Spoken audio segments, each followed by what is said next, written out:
Yeah. Hello and welcome to the ADLR Podcast. This week we have The Bad Batch, Julia Michaels' Swordsman, Jungle Land, a bunch of old 80s movies, Jujutsu Kaisen, Born a Champion, Yasuke. We have everything here. All right, this is it.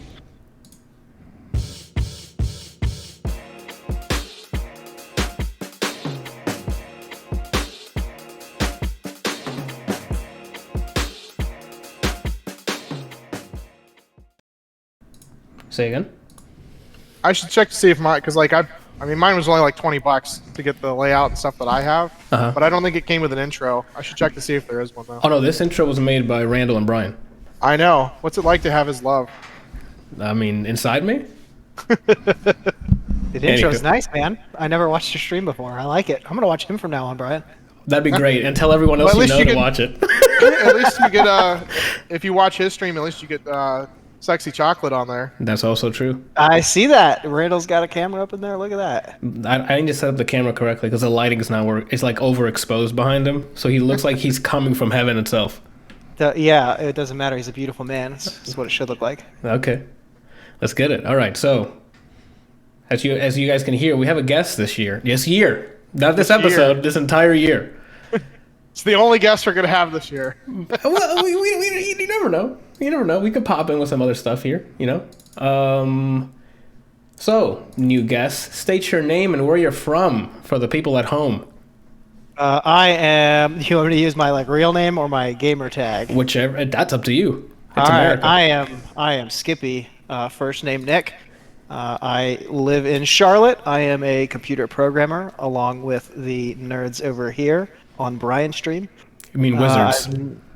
Yes, right. I've known Weird TV for too long, it seems like. I think he is my longest tenured friend, and used to be next door neighbors, and yeah, it's been way too long. How long has it been? 20-something years? It's over 20 years. Yeah, it's been 22 years, at least. Damn, that's a lot. I think you were 10 when you moved to Charlotte, and I was like 10 or 11, and we started hanging out. Yep. I grew up, Brian grew out. Oh, that's cute. That's like a married couple. I love that guy. I love him, man. Well, I don't know if you've ever watched Behind the Actor's Studio, but Sir James Lipton usually asks his guests a couple questions at the end of his interview. Bring it. But I usually do it. Now I'm going to do it at the beginning because I don't know how long this fucking episode is going to last, to be honest. So Could be 1 a.m. Yeah, we've been the past 2 have been 4 hours. I don't want that, but it tends to happen. I mean, we generally hit about 3.5 hours every time. Even days that we don't have anything in the dock, we've managed to string it out about 3 hours. No, the fast days are usually between 2:40 and 3. That's we got a lot of personality here, so we're gonna get distracted a lot. This is gonna be our first subathon, okay? So let's get it. First question: what is your favorite word? My favorite word? Yes. I was not prepared for this. Probably the word fork or gopher. Okay, but you have to choose one. They just sound weird to say. I don't know. Just gopher. Okay. Gopher. Go for what? Just gopher. Okay. Like the animal, gopher. I know. Now it sounds weird. Yeah. Michael says you're full of shit. It's fuck. What is your least favorite word? I don't know. Well, I can't answer that question. We can't have this already. We're 4 minutes in and you're fucking this up. You know what I'm saying?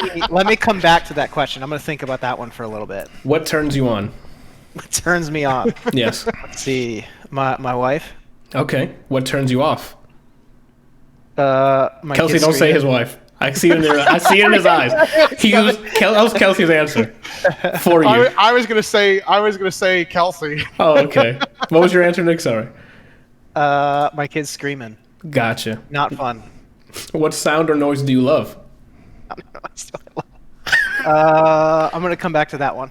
Well, you can't be. Actually, how many skips what? do you have? You know what? Hold on. Jambi. What's that? The thing you have on your? Oh my God! No way! Yeah, that. I love that shit. What sound or noise do you hate? That also. Okay. that's you gotta. Not mutually excused. It's not mutually exclusive here. that's used in everything when playing with Jambi. Like, it doesn't matter what you're doing. If Jambi is in there, you're like, okay, guys, we're gonna go this way. Okay, Jambi dies. Fuck. I don't know how many games you've played with Brian, but he gets like really into it, and the one he always uses is "fucking wow, dude." Fucking wow. Yep. I've heard that before. Pretty good. That gets me pretty good. Okay. What is your favorite curse word? Your brother answered that for you. Fuck, for sure. Yeah. What profession other than your own would you like to attempt? Other than my own, would I like to attempt? I would like to make movies. Movies would be pretty sweet. I'm not creative enough to do it, but I think that would be pretty fun. I can tell people what to do well enough. I feel like I'm not creative enough on the editing process. That sounds like it's a mental block you need to get over. It probably, but I'm old, man. Mental blocks exist and don't go away anymore. Okay. Actually, or either that, or I would like to run a gym. Oh, okay. Let me know. Yeah. Would you have to Charlotte? We could open a gym. Would you have to wear shoes? No, that when they hit us with that, Kelsey, I was like, let's get the fuck out of here, dude. And any real lifter is going to be like, if they're told to put on shoes when they're doing like deadlifts or squats or something, just gonna laugh their ass off. Yeah, dude. I walked in because when I was down there for a week with Anthony, we went to the gym, and I walked in with just flip flops on because that's all I had because there's no reason to wear anything else in Florida. And the woman was like, "Oh, I'm sorry, you can't come in here with flip flops." And I was like, "Oh, I just take them off whenever I lift." And she's like, "That's even worse." And I'm like, "No, it's not." Like, you tried doing squats before? You get Chucks, you get weightlifting shoes, or you do bare feet. Exactly. Pretty much your only options. Those are facts. I mean, hold on. We started early, but you guys both hit me with it. So let me. Facts. Let's move it. What profession would you not like to do?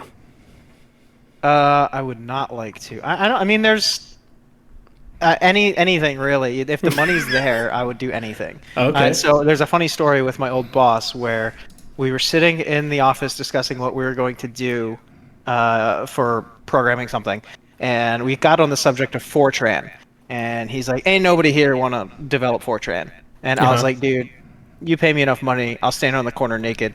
I'm sorry, he said, "Even if I pay you $1 million a year, you're not going to want to write Fortran." And I was like, I'll stand on the corner naked in New York City for $1 million. I'll do anything for that. Right? I'm right there with you. Right there with you. If the money is there, I'll do whatever. It's like that streaker at the football game where he bet with his bookie that there was going to be a streaker during one of the things, and it turns out it was him, but he had already collected the money and friggin' vanished. Yes. He worked it in his favor. I mean, come on. And last one here. If heaven exists, what would you like to hear God say when you arrive at the pearly gates? See, I told you I was real. Oh, shit. Okay. When you said to come back to number 2, which is what is your least favorite word? I'll come back. Well, when later on, I'll just randomly interject. Okay, cool. I'm gonna forget about it, so that's all right. I won't. All right. I need to think about that. We're gonna be in the middle of something, and he's gonna hear yogurt. We're gonna be like, "What?" Yogurt. Yeah. I hate yogurt. I'm gonna start looking around for yogurt. Oh shit! All right. Well, judging from our doc here, we have quite the shit to get through here. So I figured we start off with the things we all watched together. Not together, I guess, in our own time, but we watched this Star Wars: The Bad Batch.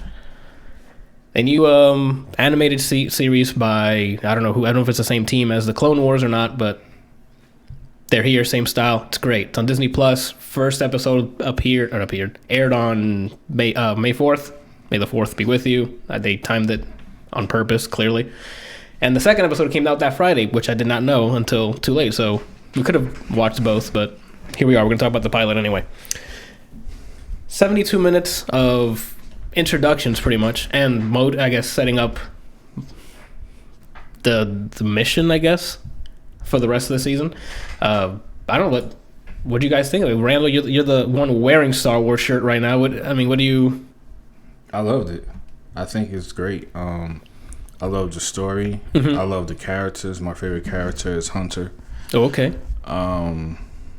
It's good to see a different perspective from Order 66. So we got to see what it was like for the Jedi as they were being murdered. Yeah. But now we get to see just before it was executed, and we get to see it from like a different perspective. Even though there were 2 other Jedi that were there, we get to see it from like the clones' perspective, which I thought was cool. I don't know. I don't know what else I could say. I thought it was great, man. Great opener. What about you? Yeah, definitely. Nick, what you thinking? I loved it. I did not know what to expect going in. I just heard it was a Star Wars show and it was animated and you should watch it. And I was like, all right. So I went in blind and loved every minute of it. It was different. It was a lot different. I was not expecting that. Do you prefer the stories from, I guess, the human side rather than the Jedi's, or do you like the Jedi stories more than like the true? I just like the Star Wars universe in general, so I'll watch anything. So. Gotcha. What about you? The animation was fantastic, though. Yes, I agree with that. Facial animations were captured a lot, very well in this. Kelsey, what are you thinking? I mean, it was definitely really interesting. Like, I mean, I know like a little bit about the Star Wars universe. I'm not, a hardcore fan, but I've always been intrigued by it. I want to know more about the people that created the clones. Like those guys look fantastic. And it was definitely interesting to see that there were unique clones, I guess. I don't know if that's like a real thing. I don't really remember. But it was interesting to see it from their perspective and like going against the orders and that kind of stuff. And then when they were talking about how there were divergent clones, in it, and they said that there were 5, I was like really curious to know if that was just talking about explicitly them. So I'm really excited to see where they go with this because it just seems like it's going to be really awesome. I agree with that. Randall gave us his favorite character. What are yours? You guys have a favorite trooper, I guess, from the group? I like the smart dude. Damn it, you took mine. I think it's Tech, but I'm not entirely sure. It's Tech? Yeah, it's Tech. That's mine as well. Because he's like smart as shit. His clips were great. Yeah, absolutely. And he's also like ready. Like he's like, oh, there's people coming. He pulls out 2 guns. He's like, I'm ready to throw down. So like, I'm not just the smart guy. I'm surprised, honestly, that yours isn't the Wrecker. Wrecker, where he's just like there's no brain, all brawn. Blow like, shit up. Let's do this. Yeah, it's really close. Like it's Tech by a little bit. If Tech didn't know how to handle himself with the guns, it would have been Wrecker. But definitely, Wrecker reminds me of Drax from Guardians of the Galaxy. Yep. There you go. Kelsey, is yours Wrecker or? No, I mean Wrecker's hilarious. I really like him. The clips from Tech are funny. The leader is pretty awesome. Like I kind of want to give it up to whoever the sniper was. Like Crosshair. Yeah. Mm-hmm. So mostly just because I like to play snipers. And until you can't their back is turned. Do what? Until their back is turned, and then you're like, I can get a melee kill there. If there's what do they call them in Halo? Assassinations. Mm-hmm. You better believe. I don't care if I'm standing on Mount Everest and you're over here, in friggin' Florida. I will run my ass from there to you to try and get an assassination attempt if you turn your back 3 degrees. But I really liked. I also really liked Omega. If I had to pick one, I thought she was a really cool character. I'm interested to see what they do with her because they especially at the very end where she shoots the laser pistol or whatever, and she's like, I've never fired a gun before, and we're all like, that was perfect aim. What do you mean you've never fired one before? Clearly not a clone. Yeah. I thought the same thing. I'm like, there's no way you shot his gun. It wasn't in his direction. It's it hit his gun. I'm like, is that Crosshair 2.0? Which was probably one of my favorite parts was Crosshair shooting the knife in midair to shoot to. That was awesome. I'm like, is this guy a Jedi? That was awesome. It was a bunch of cool action sequences in this that I thought was really cool. That training would happen. So the 007 Live says, how about that Padawan they let go? Is Freddie Prinze Jr. from the Rebels? Is that who plays him? That explains why that kid sounded like he was 20 years older than what he looked like. True. They said true story. I gotta look this up now because I want to know. I mean, I don't blame. I mean, That wouldn't surprise me. I'm sure it is, but I want to. Yeah, apparently, D. Bradley Baker is playing like all of the clone troopers. Because they're clones, so they have to sound alike. So it is Freddie Prinze Jr. Caleb is Freddie Prinze Jr. Then I hope they casted him so when the kid grows up and the voice matches, because that voice does not match that kid. It does not. The second I heard him speak, I'm like, is that kid 36? No. But it makes me think of that kid from Scrubs, where he's like 9 years old and has the voice of an adult. Hey, baby, what you up to? I do remember that. That's probably who's voicing this character. Oh man. Yep. I had the same favorite character as Nick here with Tech. I loved this opening pilot. What I'm worried about is that this 72-minute episode, I'm like, yes, I want more. The next episode is like 27 minutes, so I'm not sure how they're gonna shift the pacing and like how much stuff they're gonna fit in each episode. I saw that when I watched the first episode, and I was going to start the second one, but I was like, 27 minutes. I'm not going to do it because I know I'm going to be disappointed. Yeah, I'm putting it off because I'm like, after this grand pilot, I'm like, it's probably going to be condensed, or maybe I don't know. I'm worried now. They should have all been this loud. How do you do that? Like, how do you go from having this amazing intro? It's the hook, man. Yeah. I mean, I guess, it makes sense, but what kind of a shit thing to do to be like, oh yeah, so here's an hour and a half of amazingness. Here's 5 minutes of it. No, I need you to give me more. Yeah, after I saw that first, I'm like, are all these going to be an hour long? Because it's going to be great. Because even the pacing for this first episode was fantastic. It was like a proper, like a Star Wars film. So I'm like, I was about it. And now the 27 minutes, I'm a little worried. I hope it's not going to be like quick cuts to everything, like speed running through plot points and like dramatic scenes or anything. I hope they take their time with it, but we'll see. I don't know. For me, it's definitely recommended off the first pilot. We'll come back to it once all of the episodes are done and we'll review the season, I guess. But fantastic start. I'm all about it. How many episodes are planned? I don't know. If I had to guess, it'll be a couple weeks. Maybe the week before Loki comes out. Because Disney Plus seems to be like scheduling it so they have a new show for you to continue your subscription. Yeah. And 007 says different length episodes based on the story they wanted to tell. And normally I would agree with that, but the difference in timing is big. Mm-hmm. Like this is not like 27 minutes versus 72 minutes. It's like they took the numbers and reversed them. Yeah. 27 and 72. So. It might be a typo, so we might get an hour. Well, there's at least 4. But the May 7th, 14th, and 21st, okay, for coming, the second one's already out, but the 14th and 21st are at least planned. Don't say anything for anymore. Oh wait, IMDb has, holy shit, 16. It's running all the way through August. Oh, then Disney Plus is like, no, you guys are going to keep watching this and Loki and whatever the hell we release. Okay, cool. That's good news. So it's going to be 16 probably because it's 27 minutes each. Which, okay.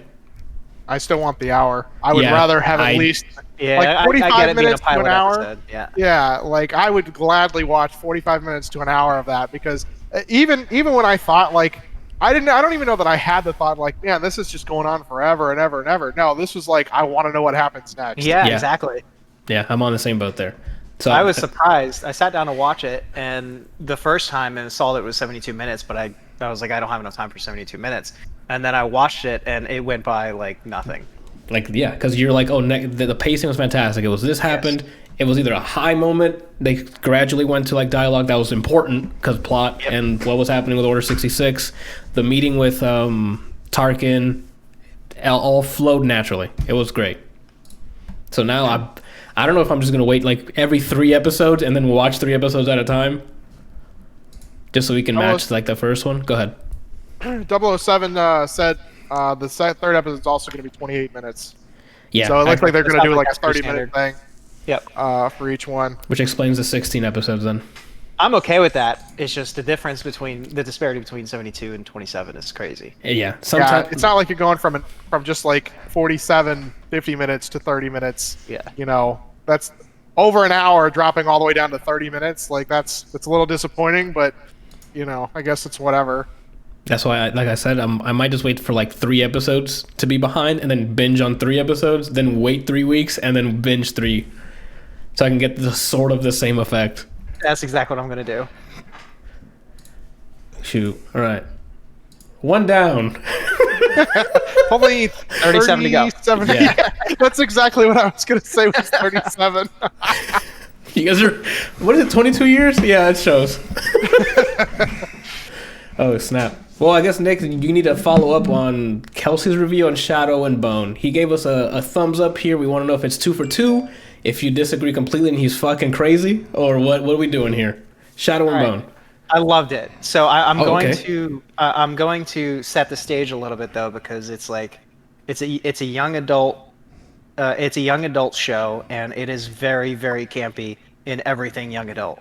And Got it. I love super campy, and it was the world was great. So what they did was they took 2 book series and they put them into the same. Like, Brian, I don't know if you knew, but The Crows is a separate book. Book series, and they put them in the same series. I actually started watching the series because my neighbor's daughter was like, "You need to watch this," and she started like explaining to me the different books, and I was really confused at first. And then like I watched the series and talked to her again, and she's like, "No, they're 2 different books that they kind of crammed together." And I was like, "Oh, that makes a lot more sense." Yeah, so I loved it, and I love campy shit like that. I love the universe, and I definitely think everyone should watch it. So.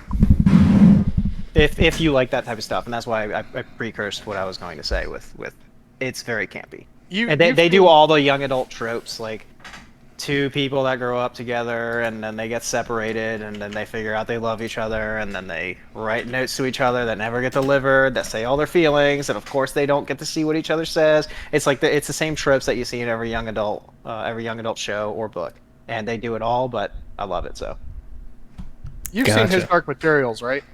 I've seen the first season. I haven't caught up on the second one. You would compare this kind of together with His Dark Materials, wouldn't you? Like, I would compare the quality of show with His Dark Materials, but I wouldn't really say His Dark Materials is like a young adult fantasy type thing, because it doesn't. The love story is not a prime focus of the series, whereas it is the prime focus here. Gotcha. Yeah, because Dark Materials, I don't remember it being like a love story. Like, shit, there's some like, oh, maybe they do, but they don't emphasize a lot on it. Yeah, it was definitely young adult, but it wasn't romance, whereas this was like a young adult romance. So I gotcha. Okay. Yeah, I still need to start season 2 of His Dark Materials. I'm excited for the next season. I don't know when that's coming out. It's been airing. I think it's been airing. It's like on episode 8. Is it really? Okay. Yeah, it's like an episode 8. I binge, so I don't watch episodic like weekly. Okay. So I always wait till the end and then watch it all at the same time. Yeah, you still have some time. 4 episodes out currently. Oh, then never mind. I thought it was like 8. I lied. Hang on. Okay, then maybe I didn't lie. Hold on. Fact checking. Factchecker.exe executing. There's 7 episodes out currently. Still wrong. Shit. I think that's the end of the season, though. Is it? They only had 8 episodes for the first one, and I think. And only 7 for this one. Okay. Yeah. This is Dark Materials. Yeah. Yeah. Okay. Well, I mean, so it's 2 for 2 this show now. I know now it's moving up in my backlog. That's how it usually works here. We get a recommendation once. I'm like, okay, we'll see. More people should do it. Ted Lasso. Yeah. Okay. So I'm gonna agree with you without even watching it, because I love Ted Lasso. So I was preaching. Ryan to watch that for so long. I recommended it on here, and then my brother saw it, and then he loved it, and he recommended it on here too, and he still didn't watch it. Brian goes to the beat of his own drum. You got to like hammer it in with a nail. Yeah, I eventually watched Spider-Man, with not Tobey Maguire, Tom Holland. Yeah, that's true. He tries to keep the bit going as long as he possibly can, and then he'll just go. This is why I haven't finished. No, don't say it, Dragoon. No, this is not a bit. This is before we graduated. Okay, fucking finish it already. No, I don't want it to end, man. I don't want it to end. Okay. So your story of that game ends where you stopped, and everyone is still in turmoil fighting whatever big bad guy? Yeah. Okay. That's the ending you want. All right. Or it hasn't ended, I guess, so. Oh, snap. All right, so we're 2 for 2 on Shadow and Bone, so I'm getting more excited here, Slowly but It's surely. definitely got a really cool world building experience. Like, I mean, they do it in a lot of other things, but the way that they use it is pretty interesting. Okay. And this is one of the rare series. So I really like the main characters. Yeah. But this is one of the series where I kept wanting to see the alternate characters, like the Crows. I kept wanting to see their story. They were so interesting.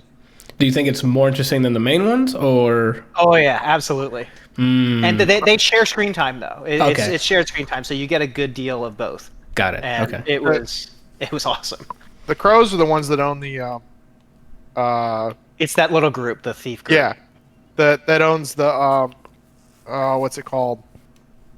It's like a casino. It's called the Crow. Is the casino? Yeah. Oh, okay, yeah, that's right. I totally forgot about that. And that's why the group is called the Crows. And there's a separate novel series for the Crows. They weren't in the original Shadow and Bone series of books, but the writer brought them in and made them a part of this universe. So, or not universe, but like this story. Did a good job.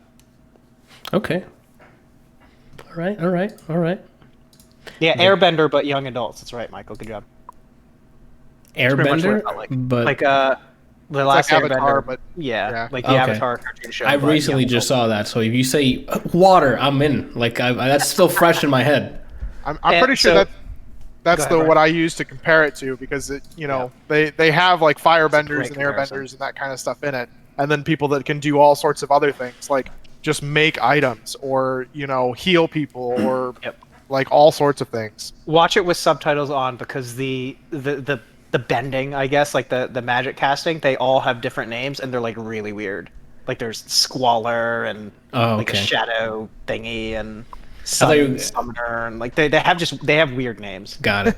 I thought you were gonna say So to put watch it with subtitles. I thought you were gonna say to put subtitles because they're like super Irish or something. I'm like, no, I had my Peaky Blinders. I can understand them now. I watch everything with subtitles because I can't hear anything. Gotcha. Wait, like, It helps in that show. are you losing your hearing or? Yeah, Oh, I'm half deaf, so okay. I can't hear it. So I watch everything with subtitles on. It's super loud, or otherwise it'll be super loud. Gotcha. He's been half deaf since we were like 15. My brain can't process things people say, and my ears just don't work for some reason. Okay. This is gonna be a great podcast, son. What? Well, I mean, you guys are so loud and clear; it doesn't matter. I could decipher everything you guys say. We're gonna make your hearing worse. Is what you're saying? That's how loud we are. I've been friends with Brian for 20 years. You don't You're think right. I can? It's adapted to its environment. I got it. He's so fucking loud all the time. I am never loud. Never. I have to put him up on Discord to about 175%. A negative 175%? Yeah, Yes. that sounds about right. Did I not say negative? I'm sorry. Oh shoot. All right, Randall. You and Kelsey watched this little anime that's getting a lot of buzz called Yasuke. I hope that's pronounced correctly. Don't cancel me. Yasuke. Damn it! I'm getting canceled. All right. Well, tell me about it. Where can we watch this? Let's start with that. It's on Netflix. There we go. Thank you. Damn, man, you got to do you- your homework, even though you watched it somewhere else. Wait. I watched it on Netflix. What are you talking about? Yeah, there we go. Okay, so you watched it on Netflix. Cool. Yeah. So, well, tell me about him again. Oh, okay. So it was. That Randall's face. He's like, you guys put him on the spot. So it has the creator is LaShawn Thomas. He worked on Spider-Man, Which one? Avengers, the TV show, The TV shows? Cartoons. Oh, okay. Avengers Assemble, Black Dynamite, Justice League. Wait, the original Justice League animated show? No, I think it's Justice League Action. Oh, okay. Yeah. Did I you was say about to- Black Dynamite? The guy Yeah. who made Black Dynamite made an anime series? Well, Black Dynamite was kind of like anime-ish, but yeah, it's the same guy. Well, yeah. Yeah. Oh my god. Yeah. Okay. So the dude that does the main voice, his name is Lakeith Okay. Stanfield. You know who that is? By name, no. What is He's it? What else? he was I forget how you say his name. LeBlanc. LeBlanc? En Blanc from Knives Out. Oh, okay. His partner, the black dude. Oh, he was in Atlanta, and he's also Yeah. in Get Out. Exactly. He does the voice of the main character. Okay. Yasuke. So basically, it's a story about. It takes place in 16th century Japan, and it talks about it's about a black slave who ends up becoming a samurai. Ooh. With a well-known I wouldn't call him a warlord, but he's like a lord, like a high up there, like he owned a temple or whatever, and he's the one who took him in and trained him to become a samurai. I think his name was like Nobunaga or something like that. Okay. And that's pretty much the story, except for what ends up happening is his master ends up dying, and the story continues. Where we start is after that. After his master dies? Yeah. Okay. And because of that situation, it has left him in a state of like, the least to say, depression. Okay. Like he's just basically like going through the motions of life. He's not really like. He's not enthused or like. Nah, it's almost like he's just waiting to die. Gotcha. And of course, there's a situation with a girl, like a little girl, like she gets sick, and her mother asks him to take her to get, to see a doctor or something like that. That's supposed to help her with her sickness. Okay. But he's like telling her, no, I can't take you because where we're going, the direction where you have to go is like a lot of trouble. Like there's a lot of deadly people or whatever. Uh-huh. And of course, she doesn't care. She's like, I still need to go. My daughter is sick, blah, blah, blah. So another character in the show ends up convincing him, someone that he's like really close with. Okay. This little kid. So it ends up convincing him, and so he decides to do it. So the anime is pretty much about him taking her to see the doctor, but then of course they do run into some deadly people who are trying to just do bad things. Well, no, they're not trying to do. They're actually looking for that little girl. Oh, okay. Yeah. So it's just pretty much the rest of the anime is just pretty much him protecting her and trying to get her to a certain spot. Oh, I'm in. This is so it's like it's an escort mission, but it's like I'm assuming deep in terms of the character development. Or is it? I wouldn't call it deep. Oh, okay. Unfortunately, like it plays on the class, like it's like a huge step down from like The Last of Us as far as like the relationship that Ellie and Joel had. That's why I was getting hyped. It's So I'm like, it sounds like The Last of Us. Nothing on that level. Okay. It's nothing on. It's like it attempts to be that. Or The Road, if you ever seen that movie. Nah. That's kind of some stuff Last of Us took from, like, inspired by The Road. It's a really good movie. Yeah, it's it doesn't do a great job with that. Which is like one of my negatives for the show, but that's pretty much what it's about. It's kind of like you said, it's like an escort, but I don't know. But it kind of underdelivers in the chemistry between the characters. That's the thing. It's weird, man, because it's like I don't know. It doesn't seem like they were together that long for them to have such a strong bond. Oh, okay. It seems a little rushed. Granted, like I can't remember how long the travel was for Ellie and Joel, but it took place went through a lot because they went through almost a year. And Last of Us, you go through seasons. Okay, so it was a long time. Right? It was an absolute long time. Yeah. This looked like it took like a week. Does it? Oh, okay. So even the show. They didn't do a great job of like showing seasons and things changing, but I think it was a lot longer than we actually know it to be. But it definitely doesn't seem like it's that long. So it was a lot quicker. Like the journey was like a few days or something.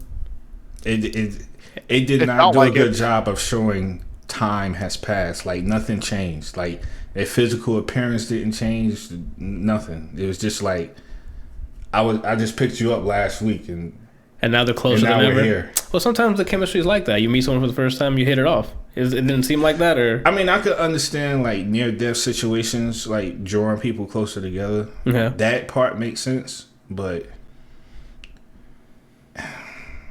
it was one of those without like giving anything away. It's like it wasn't one of those situations where it was like, "Oh my God, we're gonna die." type situation. It was, I mean, there was like some battles or whatever, but there's something very unique about the character where it's like, okay, I'm not really concerned about her dying. Oh, okay. I get that. Whereas, it's going to end happily. I hate to compare this to such a masterpiece like The Last of Us, but it's like... Part 2? What? Go ahead. Last of Us 1. Go ahead. There's a part 2? Yes. Really? Yes. YouTube.com/ADLR plays. I thought Naughty Dog stopped at the first one. No, I have exclusive rights to the second one. Go to youtube.com/ADLR plays and you see my entire playthrough. Okay. Is that the demo that they released? Yeah, it's like The Witcher. Yeah, it's like a 20-hour demo that I played through. Randall, you said that you would hate to compare it to The Last of Us. However, on Rotten Tomatoes, the critics have given this a 91%. So they like it. So they love it. No, I'm not saying that the anime isn't good. Okay. That's not what I'm saying. Okay. I'm That's saying what it sounded like. I'm saying as far as the complexity that it offers, as far as like when you compare The Last of Us to this, as far as the relationships that Joel and Ellie have versus Yasuke, and I think her name was Saki, I can't remember. It's like night and day. It's not that it's night and day. It's just like it's so much more thorough with. And I don't. Maybe it's because we played through it. Maybe it's that too. That's also true. This is a different medium, so. So maybe it's because of that. We experienced a lot of things. We had a huge hand in what happened because we experienced it. And it's also longer than the show, I'm assuming. How many episodes is this? Do you guys remember? Only 6. And that runs an hour each or 20 minutes? I thought they were like 30. I think they're like 40. 40? Something. Let me pull it up real quick. Yeah, either way, if it's 40, I mean, that's a fraction of how much you played The Last of Us. That makes sense? So, like... It was really quick, bro. I can understand where you're coming from, because Last of Us, it takes, 10 hours, 12 hours? Playing, if you sped run it. I don't know, speed running, you could probably get through it, in 3 hours, but, if you skip all the cutscenes and stuff, but... I mean, I lied. They're all 30 minutes apiece. Yeah. I mean, I don't know. I can't really say that it's good as far as the relationship part I'm talking about between the two main characters. I can't say that it's as complex as it is with Joel and Ellie, but that's one of my negatives when it comes to it, because it's like you have something to compare it to and it doesn't live up to that. Gotcha. It's kind of like I know how it would be in a situation like that, even though the time periods are different. It could have been. It could have been just as impactful, but to me personally, it wasn't. But the audience agrees with you. They say 53% as opposed to the critics. It's not a bad anime. It's cool. Yeah. The idea is cool because I've never seen a Black Samurai, which is cool. There's a show called Black Samurai. really? Is there an anime show? Afro Samurai. No, sorry. Afro Samurai is not the same thing. Okay. This is Afro Samurai is like a parody anime 100%. Oh, okay. This is I mean, it's anime, but it's like it's more grounded. Okay. You know what I mean? It's weird because it's it's all over the place, man. Because it's like when it comes to like the main character and how he acts in the show, that's very grounded because he deals with the whole racist slave thing in the beginning of the show, and all of that stuff is like close to real life. But then when you get to like who he's fighting, then they're like it's a robot that shoots ice and chick that changes into like a werewolf / bear looking thing. Like, so what the fuck just happened? I'm so confused. Yeah, like we went from samurai to now he's just what? He's left out quite a bit of like what actually happens in the show with like. Well, I don't want to magic spoil and it, shit. so you know. Well, then I mean, it's kind of hard to not spoil it spoil when it. the first like 3 minutes is showing, you know, mechs and that kind of stuff. Well, let me get the contrast here because Randall's played Last of Us. Kelsey, I'm only assuming you still have it in wrapping. Yeah, it's still wrapped up. Got it. So I want to hear from someone who doesn't have it to compare it to Last of Us. So your fresh eyes haven't played Last of Us, and now you watch this. Hit it. So I have to agree some that they don't do a very good job of showing like a timeline Okay. of how long this is taking. I mean, it seems like it's only a couple of days, maybe a week at most, that it's going from, you know, the start to the finish of them kind of traveling together. Yeah. And but I think the reason that the characters get so attached is you have a child who is, you know, very influenced very easily, and then you have an adult who's looking at the child more of like a friend because she reminds him of somebody he used to know. Okay. And I think that's where a lot of the attachment comes in. But I do have to agree that they don't do a great job of like really showing the timeline of how long it's taking them to go through this stuff, unless it really is only like a couple of days that this whole thing goes down. The anime itself though is gorgeous. Like there's a lot of like bright, pretty colors. There's, you know, the action sequences are awesome. Like it has some of your standard like, oh, you have an army attacking him and then he just kind of like just takes him out with a swing and whatever. But there are some fights that he's like really going at it and it's really good. So I guess not. But here's something you can compare it to. So I know you've seen Samurai Champloo. Yeah. Now that's a comparison here. No. What? Not even close. No. Okay, good. Rather just No, say, you actually stop that right away. That's vehement. No. Okay. No, there's Samurai Champloo and then there's Okay. this in terms of like character development and falling. I just meant the choreography of like the swordsmanship and like the samurai, the sword handling. No. I guess. Okay. I mean, I guess you could compare it some, but Samurai Champloo still stands atop. Yeah, Samurai Champloo had swag. Hardcore. Yeah, there's a certain style with Champloo that okay. Like yeah, they have similar scenes where, you know, they get attacked and you know, they just swing their sword 3 or 4 times and 9 people die, but like there wasn't anything that was quite as in depth as some of the fight scenes, you know, like you see in Samurai Champloo. Yeah. Other than maybe like one, but okay. All right, so I guess visually looks great. The acting dialogue is I guess fine, correct? Like yeah, it gets the I job think they did done. a great job with the acting dialogue. Is this all English voiceover, or is this like anime Japanese and with subtitles, or how'd you guys watch this? I watched it with subtitles because some of the voice acting is a little low, and like Nick, I can't hear a lot of things without having it, you know, turned up. And you know how movies and things do it now. It's like you can hear somebody fart, but you can't hear them talk to somebody when the mic's like right here. Stuff. Yes, the mixing is just not great. But I mean, like the main character just kind of has a low demeanor with the way he talks and that kind of stuff. Because, like he said, he's depressed and he's just kind of like whatever. You know, he just doesn't really seem to care about a lot, other than a few things. But there are some instances where they're speaking Japanese, or I think it's just Japanese. And if you don't have subtitles on, I don't think it shows. Gotcha. I don't know if it was like a Japanese, like completely Japanese anime, like if you're watching Demon Slayer or something. And I didn't know it was Japanese. I thought it was. I didn't have an option for Japanese. Okay, so I guess it was made with English in mind for Netflix. Yeah. Okay. So I guess here's the big question here: recommended? This is where it goes up or down on my backlog here, you know, or not even existing on my backlog. I recommend it. That's like okay. It's not like you need to see this recommendation. Don't give me the Brian review. He ain't here. All right. What do you mean? It's not trash, but it's not the greatest thing ever. I know it might be a gray area, but I need your recommendation, yay or nay. Yeah. Okay. Kelsey, you on the same boat? I definitely recommend watching it. Like, I mean, it's only 6 episodes and 30 minutes apiece.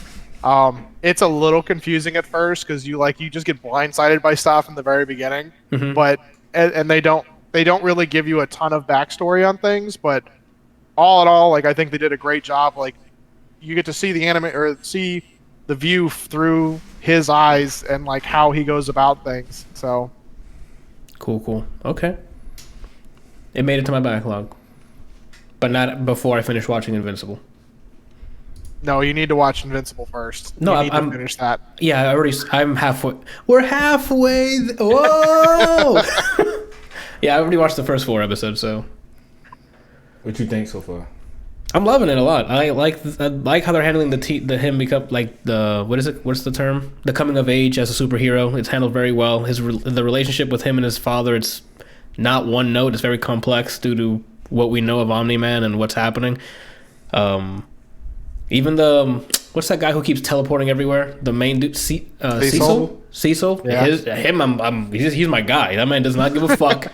Like he's The hilarious. director. That's the dude that I told you is my favorite character. Oh, it is. He's great. He's the actor. He's the director. Yeah, hey, back up. Back the fuck up. I'm the director of the Federal Bureau of Control, all right? But yeah, he's there. Everyone who's on there has been great on screen, in quotes. I meant like, their performances, and the fight scenes are fantastic so far. But more on that when I finish the season. It's probably going to be another yes, watch it, because it's been great so far. So 2 for 2 for, what was it? How do you pronounce it, Randall? Yasuke. So, all right. That's on there. Kelsey. What's up? You're up next, buddy. With Dudu Kaisen? No. Before that, the Mitchells versus the Machines. Oh. I've been waiting to. I had this on my backlog. I don't know if it was going to be as great as I thought it was from the trailer or what it is. So enlighten me. So Mitchells versus the Machines, it's hilarious. Like, it is definitely a family feel-good movie. Like, everybody can enjoy it. It takes characters that have no business saving the world. Like your average, like, super dysfunctional family of, like, the teenager that wants to, like, get away from her parents, that kind of thing, and, like, doesn't really have anything in common, but is also that weird, quirky girl. Okay. And then has the little brother that she's really close with, and then, some parents that are kind of really out of touch with reality in a lot of ways, type thing. It's just a great feel-good movie. I mean, it was hilarious to watch. The ending on how they kind of save it was a little like, okay, this is dumb, but it's funny dumb. Let me stop you right there. Is this bravery? It's not bravery is the word. Okay. Okay, it's better than that, but it's kind of close. Okay. Yeah. Okay. But they kind of use it as like a stepping stool to that point, and then bring in, like, other things to really finish it off. Okay. It's really well done. The animation is great. But it's your typical, like, company creates, like, kind of like iRobot. Company creates machines to make everything easier, and then the machines turn on them. Shit goes down. Now they got to figure out how to, like, stop it, type thing. But it's only the one family rather than, just the one guy. Yeah. Basically. Okay. But yeah, I would definitely give this a watch. Like, especially if you have like Nick, you and Jenny and the kids. I think you all would enjoy it. It's a lot. Shannon and I were watching it, and we had a blast. Okay, cool. That's good to hear. Because I saw the trailer. I saw it was made by some of the people who made Into the Spider-Verse. So I'm like, you have my attention, So I'm glad it did well. Cool. That's a nice and quick one. Look at that. Time. Excellent. Nick, what do you want to tackle next on here? There's a lot. Oh, actually, since season 4 of Castlevania is coming up soon, you went through season 1 and 2. I did. Is this a rewatch or to freshen up, or is this first time? Ooh, so please, your take on Castlevania. I loved Castlevania. I never played the video games. I had no clue what to expect. I didn't even know this was a vampire show. That I just, like, my buddies tell me to watch things, and I just watch them. I don't ask them for reviews or anything. Just say, go watch this, and I do it. Brian will love you. You should go watch One Punch Man. No, that's people keep telling me to watch that too. But anyway, I had no idea this was a vampire show, and it was a pleasant surprise because I was looking for a vampire anything to watch. I just wanting something like True Blood, supernatural. True Blood. Yeah, that's fine. I've seen that too. But it was violent. There was blood all over the place. People were dying all the time. Yeah. And the story was fantastic. I loved how the main characters, aside from the girl didn't seem like she had any flaws, but the main characters were very flawed in every sense of the matter. The Belmonts. The Belmonts and Alucard, they're just assholes to each other, but they worked very well as a group. They got past their differences and made shit happen, and it was just a very, very cool show. Yes. So you're excited to watch season 3? Yeah. Well, I'm 1 or 2 episodes in. Okay. And then the 4th They're super short. Very easy. Yeah, absolutely. You can binge an entire season in an hour or like 2 hours or something. Well, I take some pre-workout. I sit on the toilet for 20 minutes, take a shit for my pre-workout, and rush one of the episodes, and then go work out. So it's every time I go to the gym, I'm watching an episode. It's great. And then I watch another one when I do some cardio. It's all about efficiency. It is. I'm efficient with my time. He's got kids. He doesn't have all the time in the world anymore. Yeah, I got kids. I got to make use of the time that I have. Facts. But yeah, it was great. I loved it. Awesome. Okay, yeah, because the season 4 is coming up soon, and I've been waiting for it. And I think they said it's the final season, so it's ending with this new season coming out. That's why I started watching it, is because I love conclusions, and I love when it's a good conclusion. Yeah. And I was just like, okay, I'm just gonna sit down and watch it. So I did, per suggestion of Michael, actually. Mm-hmm. Okay. My brother. Gotcha. Well, then good looks, Michael. You got him onto something good. Something great, hopefully. I hope this season it continues a trend. All right. Where am I going here? Me and Randall saw something yesterday that we can talk about here. The Swordsman. So, the movie came out 2020. I think it's a Korean movie, right? That's what you guys kept saying? Yeah. Like Korean text everywhere. So it's a story about a swordsman who was protecting his king for some reason. I guess there was some sort of revolt, and he was protecting his king to the end. The king surrendered before that swordsman could die, but left a child for him to raise. So he raises this kid as his own, and then the kid gets taken, and now he needs to go get the kid. But he's a badass swordsman. That's pretty much the premise, but the biggest con so far for this movie is getting to that point is more than half the movie. Oh, man. So, like, the point where she gets taken and it's time for him to go do badass shit, it's like Act 3. So it takes too long to get to the sweet goodness of badass swordsman shit. And then at that point, you're like, was it worth the hour before this to get to this action? Like, it wasn't enough swordsman shit until the end. Did you fall asleep? I did not. Did you fall asleep? Mm-hmm. Oh, you did? Mm-hmm. I know Brian did. We were all sitting on the couch watching it, and Brian fucking knocked out. So he knows maybe 10 minutes of this movie. He only saw the last fight. Oh, then there you go. He saw the last fight.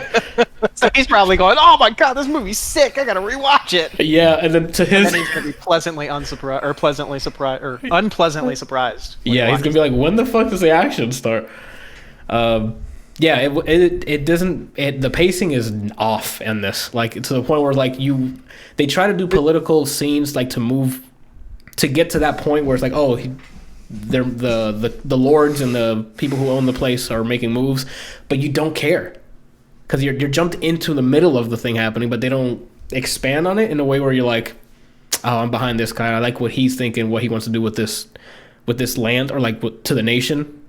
Because they don't really stay. It's just, oh, bad guy invades. He's slowly making like aggressive maneuvers to take over, and you're like, oh, so he's a bad guy, and he just keeps showing up doing bad guy things, and you're like, when are they gonna fight? And then he goes to the fight, and it lasts like 2 minutes, if that. So I don't know. Kelsey, you were gonna say something? Sorry. So this or Monster Hunter? Monster Hunter, because Monster Hunter, like the pacing was off of Monster Hunter, but you saw things happening for the fight. Like they prepped for the fight, they were running away from monsters. Like it stood in theme. Like, oh, there's monsters here, we need to survive. Next scene is, oh, we're preparing for monsters. Next scene is, here's the monster battle. Like everything had to do with what was about it. The Swordsman movie, there was a swordsman on screen, but he wasn't doing nothing actually happening. You know, like it's. Gotcha. So I was just curious because you said they didn't actually start doing anything until like Act 3, and that's kind of the way that Monster Hunter was, where they like spent they spent the first 2/3 of the movie, like, sort of set, like, even though they were doing stuff, they were sort of setting up stuff, but didn't actually do anything for the movie, you know? Yeah. We got a pun here. More like Snordsman. Yes, absolutely. Whoever said yes. Hold on, give me that. True. I don't know who that was, but enjoy that applause. Thank you. It was like literally 2 people fell asleep. Of course, I didn't know Randall fell asleep. I thought he was watching the entire time. So it put people to sleep. Unfortunately, the pacing's too. It nothing hooks you until like the end to see him do. Granted, when he started fighting, lit. He was sidestepping and dodging things like a Saiyan. Okay, so I'm like, whoa, he's really good. But you know, the build up to it wasn't worth it. So I can't recommend this for people who want to see like swordsman like choreography. You only get go watch clips of the movie, I guess, online to fully enjoy that part. Yeah, the trailer like makes it look like it's out to be like this badass swordsman movie where he spends the entire time just slaying bitches, you know. When he does, like, again, granted, when the action starts, it's awesome. It's just what it takes to get there. I don't think it's worth it. Do you think would it have been better if it were longer? Like, do you think shorter? I just think shorter because there was a lot. They were trying to build him and the girl and his girl's relationship too long. It took too long. Like to get the point across. I think it would have been better shorter. All right. So instead of like spending so much time for the build up, just kind of like shorten have like the build up a little bit, like a Rocky moment where they're like, you know, a Rocky montage, and then just show the action. Man. I think it would have benefited with that. All right. But I don't know if you wanted to see some swordsman action, I'd go look up some clips, I guess, online for it. And then I can't recommend it for the build up or the character development because there wasn't much there to hold on to. The actors on there I've seen before, they're pretty good. The guy who played Sub-Zero's in this from the latest Mortal Kombat. All right. Speaking of which, first Randall, do you recommend the swordsman? No, he's a hard. I mean, if you wanna see some nice swordsmen, you can watch it and like fast forward to the fights. Yeah, that's true. Just skip to the action hour mark. Yeah. We never had the other end of Mortal Kombat, but here you're gonna bring me in here. So I'm here, baby. We all wait a minute. He's one of the ones that liked it. So I want to, in fairness, get the other perspective. Okay, Randall, relax. All right, you're fine. Do you want to come back to this and let Randall talk about the movie? Which one? The one you guys watch. I figure he might have something to say about it. The Swordsman. No, he just shook no. He's like, no, I don't. I recommend this. He's done. Yeah, he's all right. done. Sounds good. So I would like to give to the stage, you know, some airtime of the opposite perspective. We didn't enjoy it, but you guys did. So I just want to hear your side of it, you know. So first, I thought the fights. You guys mentioned the fights as something that was not a good part of the movie. I thought the fights were great. They were again super campy. I love campy. They were super campy in the fact that the fatalities were the fatalities, the fighting and punching, whereas the fighting and punching, like, it looked very game-ish. Like they were in like very small platforms where they were just fighting each other with not much room to go forward and backwards. I felt like the fighting was very true to the games. Okay. And the main story was not amazing, but like, it's fucking Mortal Kombat. Who cares? You're just here to watch people kill each other. I love the fact that I love the fact that they didn't do the traditional tournament shit. Like, the tournament barely even happened. Like, tournament didn't really happen. It was just them killing each other on the way to the tournament existing. So I love the fact. I wish that movie had eyeballs. I don't even know if it did. They said it was the tournament by the end of it. They're like, oh, we won this time. I'm like, when? It's like no tournament happened. When did that happen? They didn't have any I love the competitors fact anymore. Sorry, go ahead, Brian. They didn't have any they tried to assassinate everybody before the tournament actually started, and then they all died, and so it was like, okay, I guess you can't compete because you don't have any competitors, so I guess we win. Yep, and I love the fact that they did that. I thought it was really weird, but I was like, this is fucking awesome. And I just love It was very entertaining. Like I watched this not expecting a good story. I watched this not expecting fucking The Godfather. I watched this expecting to be entertained, and I was thoroughly entertained. So you're okay with Cole and his Black Panther abilities? Oh, fuck yeah. Fuck Okay. yeah. Okay. Hey. All right. Fuck yeah. It's good shit. Okay. Hey. Okay. Like I said, like I didn't dislike the movie, but it also wasn't like one of my favorites. Like it was good for what it was, but it wasn't like, oh my god, you have to go watch this. You giving No, me the Brian review? it's definitely not. It's definitely not. Oh my god, you have to watch this. Like I'm not gonna lie and say it's fucking cinema that you should write home about. But I did enjoy it for what it was. I personally loved it, but I will not tell anyone else to go and watch this because of the reasons you guys have said. Yeah. Okay. Hey, I just wanted the on record here, the other side. Good. Yep. Cool. It was very, very enjoyable. TLDR.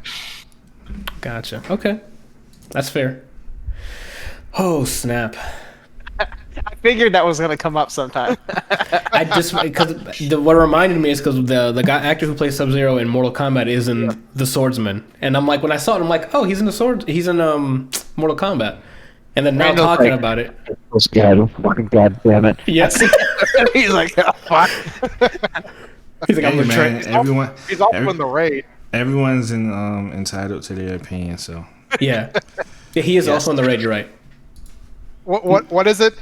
Everybody's entitled to the opinion. You're wrong, but you're entitled to your own opinion. Yeah. I mean, I don't give a shit. It's my opinion for a reason. Yeah. Have you seen the raid, Nick? Oh hell yeah! I love those movies. Okay.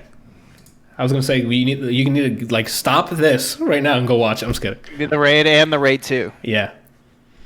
Okay. I gotta start like I gotta just make a playlist on Plex of things that I need to watch, and then just start like marking it off as I go through. Have you not watched the Raid, Brian? I don't think I've seen the raid. It doesn't look familiar. Oh my god! I think That's we were just talking it's about just this. one of those movies. You got to go like watch it tonight. It's great action. It's the most violent movie with good story Yeah. that I've ever seen. It's violent as fuck. You'll enjoy it a lot. You'll thoroughly enjoy it. Yeah, you will. You're gonna love it. The Anthony guarantee. Yep. You don't have to be in any state of mind to watch it. Just go and watch it. Yeah. It'll put you in a state of mind. After that, you can be like, I think I should learn martial arts. I think that's a good investment for me to learn martial arts. Shit. Okay. All right, let's keep it moving here. I said I was going to go in order of the year released, but this title is, I need you to explain this to me, Nick, okay? Buckaroo Banzai, I assume? Yes. The Adventures of Buckaroo Banzai Across the Eighth Dimension. What the fuck is that? All right, let me set the stage here. So, we get in a state of mind, we do some things, and I talk to my buddies and say, "What should I watch in this state?" Yes, on Cloud 9. On Cloud 9, there you go. On Cloud 9, I said, "What should I watch?" So I go to Matt and I say, "What should I watch in the state?" And he says, "You should watch The Adventures of Buckaroo Banzai Across the Eighth Dimension." And he prefaced it with, "The most normal thing about this movie is the fact that Jeff Goldblum plays a cowboy who wears the most ridiculous clothes you've ever seen. That is the most normal thing about this movie."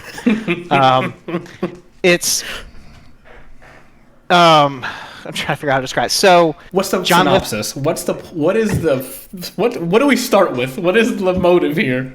So John Lithgow is the bad guy. I love John Lithgow, but he's fantastic. He is the bad guy, and he is an alien, and he is currently living in the eighth dimension, and he found a way out of the eighth dimension, and he's trying to take over the world. So he's like building an army or some shit in his eighth dimension. Okay. And Buckaroo Banzai is a scientist who manages to get into the eighth dimension and has to stop John Lithgow. I don't know how else to describe this movie. You have to like. You want to hit? You want to hit this? Fuck. Yeah, that's exactly how you watch this movie, and it was fantastic. If you are ever in there, if you're ever on Cloud 9, you should definitely put this movie on. Okay, noted. This sounds like a good time. It was so hard to follow, but it was a damn good time. It was just shit that made zero sense was coming at me every second of the movie. So Okay. Nick, have you seen Alien 3000? I have not. Oh my god. If you want a Cloud 9 movie, All right. go watch Alien 3000. Alien 3000. So when I go to DC, I hang out with Matt and we watch these bad movies all the time. I also told Brian I watched another one, but I wasn't going to put it on this list. But it has another crazy title like that one. Gotcha. Here, I'll look it up. So next time you have your Cloud9 moment, go watch Velocipaster. I want to see how you take that in on that state, because we saw it sober. So It was. I'll watch that. The other one was Sky Captain in the World of Tomorrow. I think I've seen a trailer for that. That's with wait, who was in that? The main Jude dude. Law. Tom Cruise and. Jude no, Law. never mind. Okay, never mind. I thought it was somebody. Gwyneth Paltrow and a few Which others. is the Angelina one- Jolie, Giovanni Ribisi. Which is the one There's a with lot of Kurt? people I think in it's Kurt Russell is like the main dude. Stargate? No, it's like another superhero. Like, oh no, Captain America. No, what was the movie you just said? Sky Captain No, in the World. Sky of Captain, Sky Tomorrow. Captain. in the World of Tomorrow. Never mind. I think it might have been like Sky High or something that Kurt Russell's in. It's like a superhero thing, and he's like the dude on the main dude in the poster. Anyway, all right. Now, knows? when I saw that on there, I'm like, it's time for me to. I never heard this movie before. It's worth a watch even sober, but it was it's weird. Like you have to prepare yourself that nothing's going to make sense, but it will make sense. Reading this title, I'm not prepared for anything that the thing shows me. Probably not. You're probably not. Yeah, he sent me the list of stuff that he wanted me to add to the doc, and he sent me that, and I thought it was like 4 things at once, and I was like, I read it, I was like, what the fuck is this? He forgot to hit enter and put new lines, so it's just one massive. Again, the most normal thing about this movie is the fact that Jeff Goldblum plays a fucking cowboy with weird clothes all the time. That's the most normal thing about the movie. So, like, if that sets the stage for where you need to be, then Yeah, that okay. yeah. Yeah, excellent. somebody posted on Reddit about Jack Black is one of those people that you could be like, you get abducted by aliens, and then Jack's just like walking around the ship like, hey man, how's it going? And there's no explanation needed. I feel like Jeff Goldblum is also like that. Yep. Like Yeah. that's just, he would just be there and be like, oh hey, how's it going? What are you doing here? And Like, how'd you get captured, how would know? you like to dock this way? And I what is it? Yeah. And he's like so weird. Like it's charming though. One of my favorite things is I don't remember what it's from, but there's 4 panels of him where he's like, people come up to me and ask me all the time, like, how do you say your last name? Is it Goldblum? Is it Goldblum?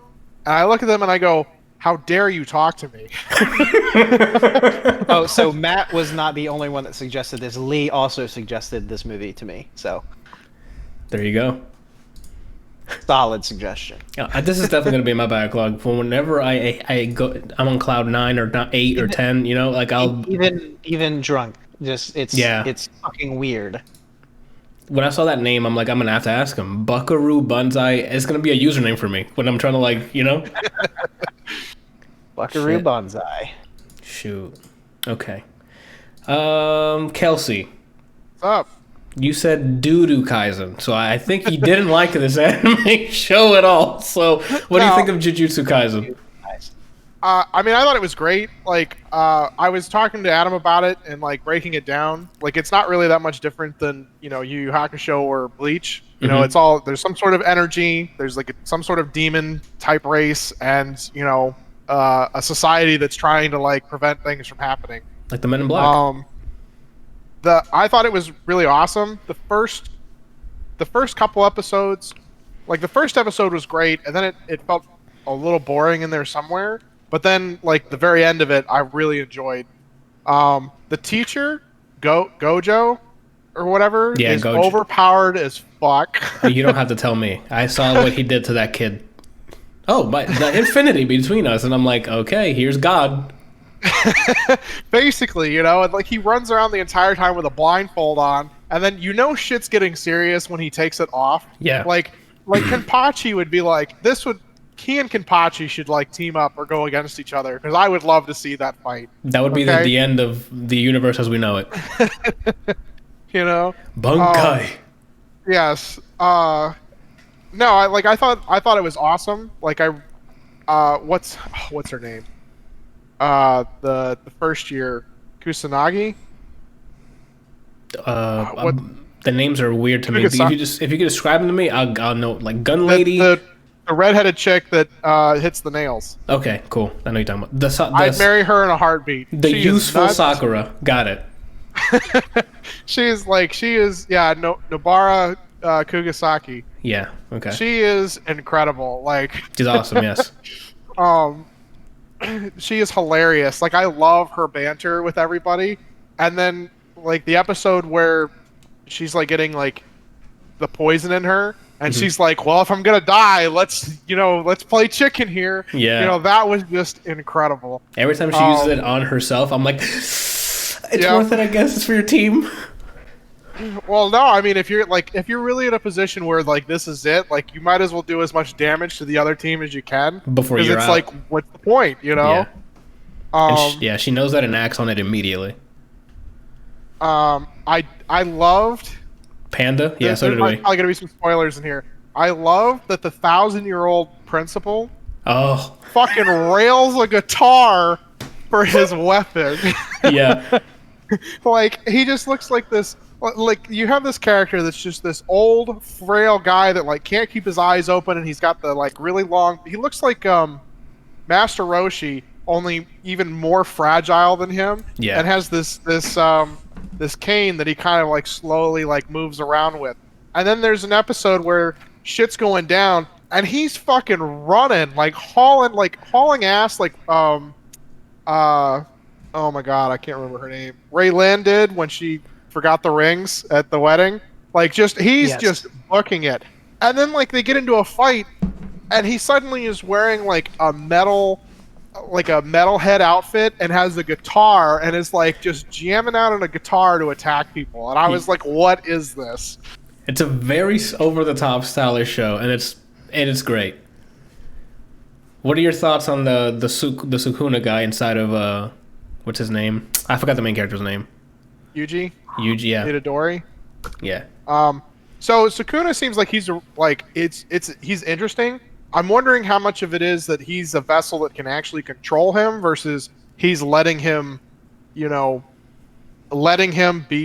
in control so that he can gain all of the power and then eventually come out. Yeah. I really want to learn more about him because I think they said that he was a human that turned into some sort of like curse or something and grew like 2 extra arms and whatever. And so, I'm curious to see like him at more power because like everybody in the show is using him as kind of a gauge point of like, oh yeah, you're 8 Sukuna fingers strong, and it's like, okay, like he's whooping ass at 1 and 2, like what? Yeah. I want the comparison, like how close is he to Gojo or whatever his name is, to the god guy? Yeah. Goju, or I forgot his name.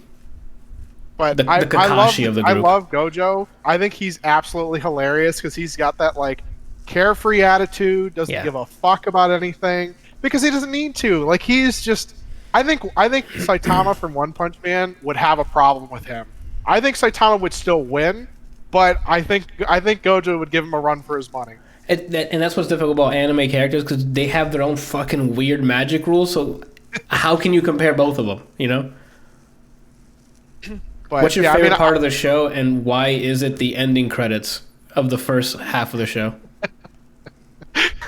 That song slaps so hard I have it on my Spotify. I skipped most of it. What the fuck is wrong with you? Link the song. I'm going to listen to it. It's called Lost in Paradise, and I forgot the band name, but it's Lost in Paradise. Let me look it up before you listen to the wrong thing on accident. Jujutsu Kaisen ending. Got it. Yeah. No, I really enjoyed the ending. The Jujutsu stroll or whatever at the very end was really dumb. Like I didn't understand the point of that. Like I would have rather have had like an extra 4 minutes of content than them going through the credits and then having whatever the fuck that was. Yeah, the extra stuff at the end is just, I guess, for comedy's sake, like fan service stuff. I usually don't watch those. I just move on to the next thing. I watched the first couple, and then after that I kind of like scrolled to it and then like took like 3 or 4 seconds in, and if it didn't capture my attention, I was like, no, we're done. It's like side stuff. There's one where like the bad guys are on the beach playing with the guy, and I'm like, yes. Next, we're moving on. You know? So yeah, so you're enjoying it? You're looking forward to the season 2? So Adam goes, Brian thinks Saitama would win against anyone. You could have Goku, Superman, Jigglypuff, and a 6-foot child with a pituitary disorder against Saitama, and according to Brian, he's going to sneeze and kill everybody. But it's true. That's how the show portrays him. So like I don't think he would win, but they'll write it in such a way where it's like, yeah. I don't know if Walt's still in the chat, but Walt needs to correct Adam on this.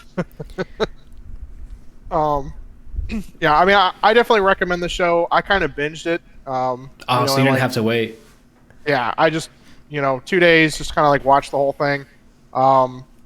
It was definitely a lot of fun. I really like I think my favorite episodes were probably at the very end when it was him and her with Yuji and the Kugasaki chick. When she's doing the thing. Like I really enjoyed that combination. Yeah. The other guy, Todo. Oh no, you're talking about his teammate, the Sasuke. Yeah. So when Sasuke finally starts doing stuff, I think it's going to be a lot more interesting. I'm curious to know I think he stated in the show where if one of his creations dies, it can pass on its powers, but he can't summon it anymore. Yeah, it dies, and the power that it had mutes. It gets embedded to the rest that he has.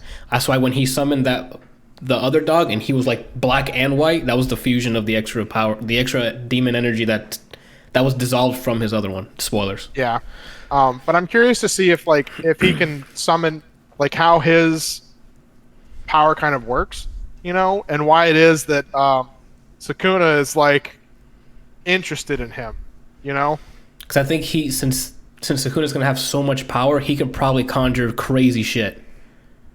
So he might want to use him as a vessel because I would assume he can conjure something, and he can probably tame something much bigger than what that current character can currently tame. Because I remember he mentioned these are the things that I personally tamed. So if there's stronger demonic creatures or something that he can't tame, maybe Sukuna can take them no problem. Right.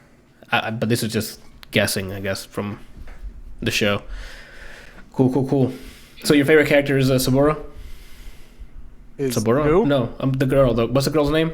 I don't know the names in the show. Kugasaki. Thank you. I literally just... What do they look like? Oh, that character. I can't memorize Japanese names anymore. It's the redhead that just doesn't give a shit about anybody. It's gotcha. What are your thoughts on Todo? Odo? Big dude. Thank you, best friendo. That's a huge meme now. The guy with the ponytail. Oh yeah.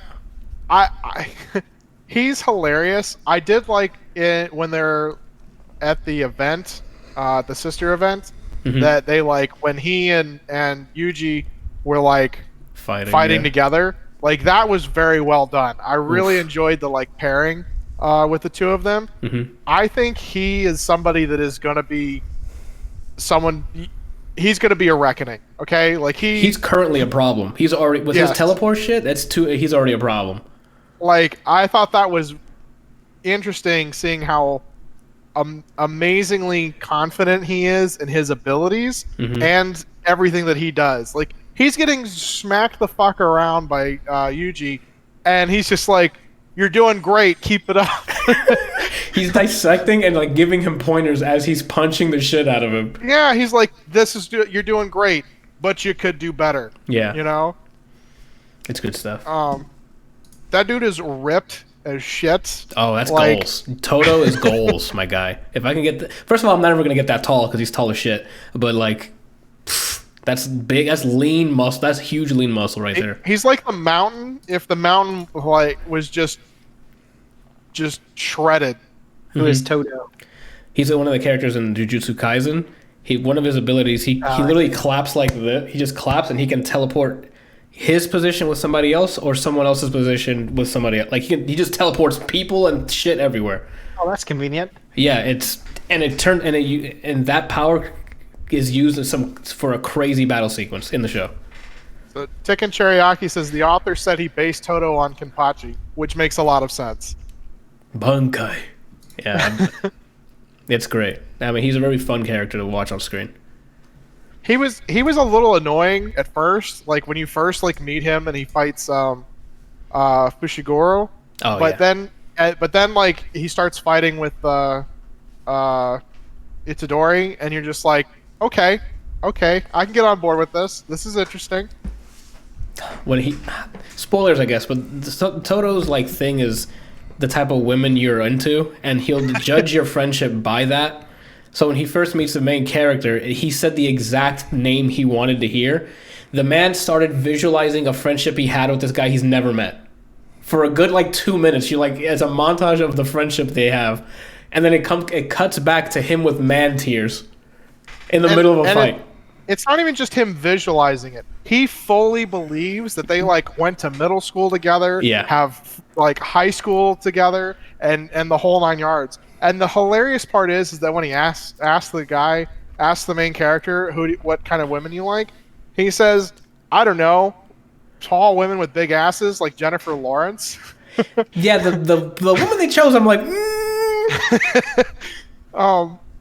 But I think my favorite part in the show, and I said this to Bryant, was when he first learns about like being able to control curse energy and things. When he's like getting ready to start watching the movies, he's like, "Oh man, I was hoping to shoot a spirit gun, or a Kamehameha, or a Dodono Ray, or a Sengun or something." Sengun, you know.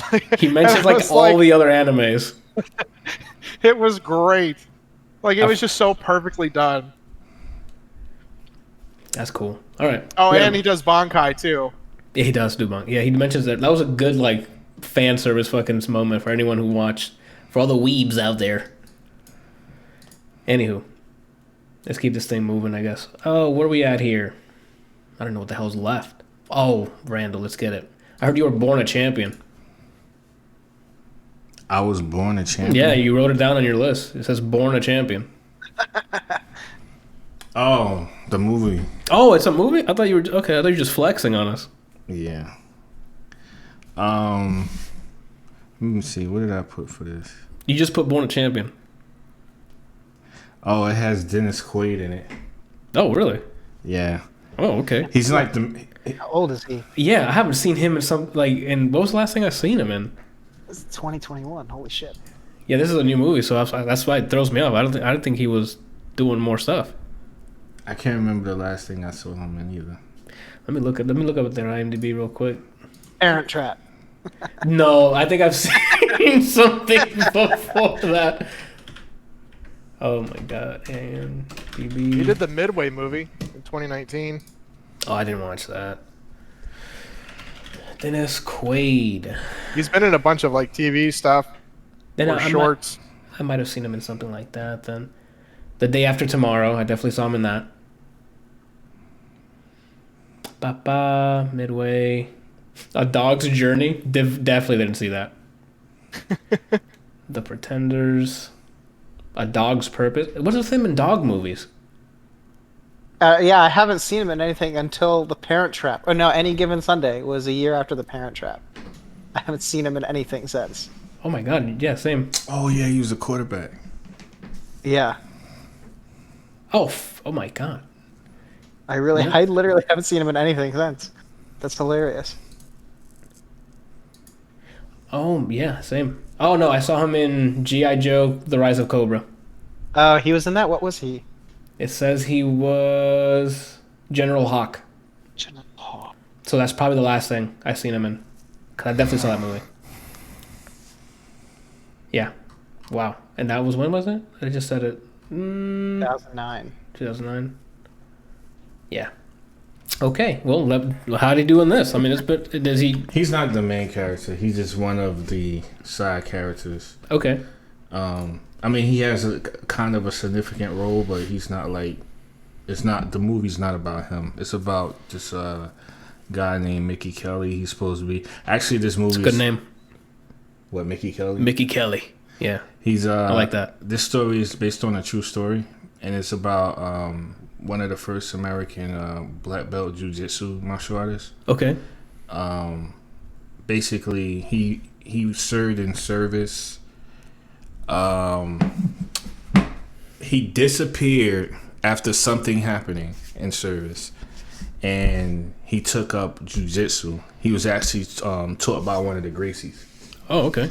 And he ends up going into like an unsanctioned, like it was like completely like underground martial arts tournament, or MMA tournament, you might as well say. But at the time, this was like back when MMA was like just starting up in its infancy.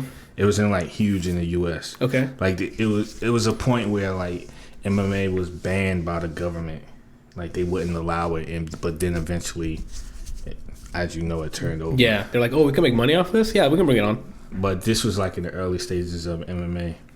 So basically, the movie is just about him fighting in this tournament, and something ends up happening when he fights another guy that sets him back in a huge way.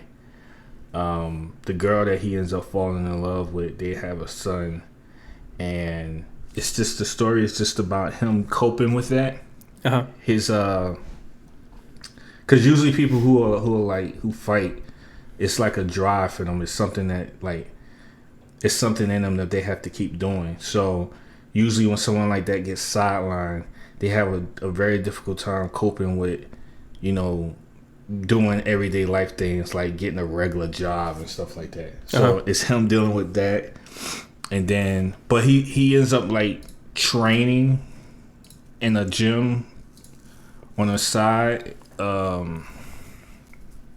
Some students to do MMA, but again, like I said, this was like MMA was just like starting to like show its head, and so most people was doing like traditional karate, and I think eventually what ends up happening is he has a friend who does have a gym, so he ends up training other MMA fighters. This is at this point now MMA is really picking up, and he ends up training other MMA fighters. And remember when I said earlier, like because I'm trying not to give it away, but when a certain thing happens, it ends up coming back. So it happened I think it happened like 6 years ago. Yeah. So like 6 years goes by, and then it ends up like resurfacing.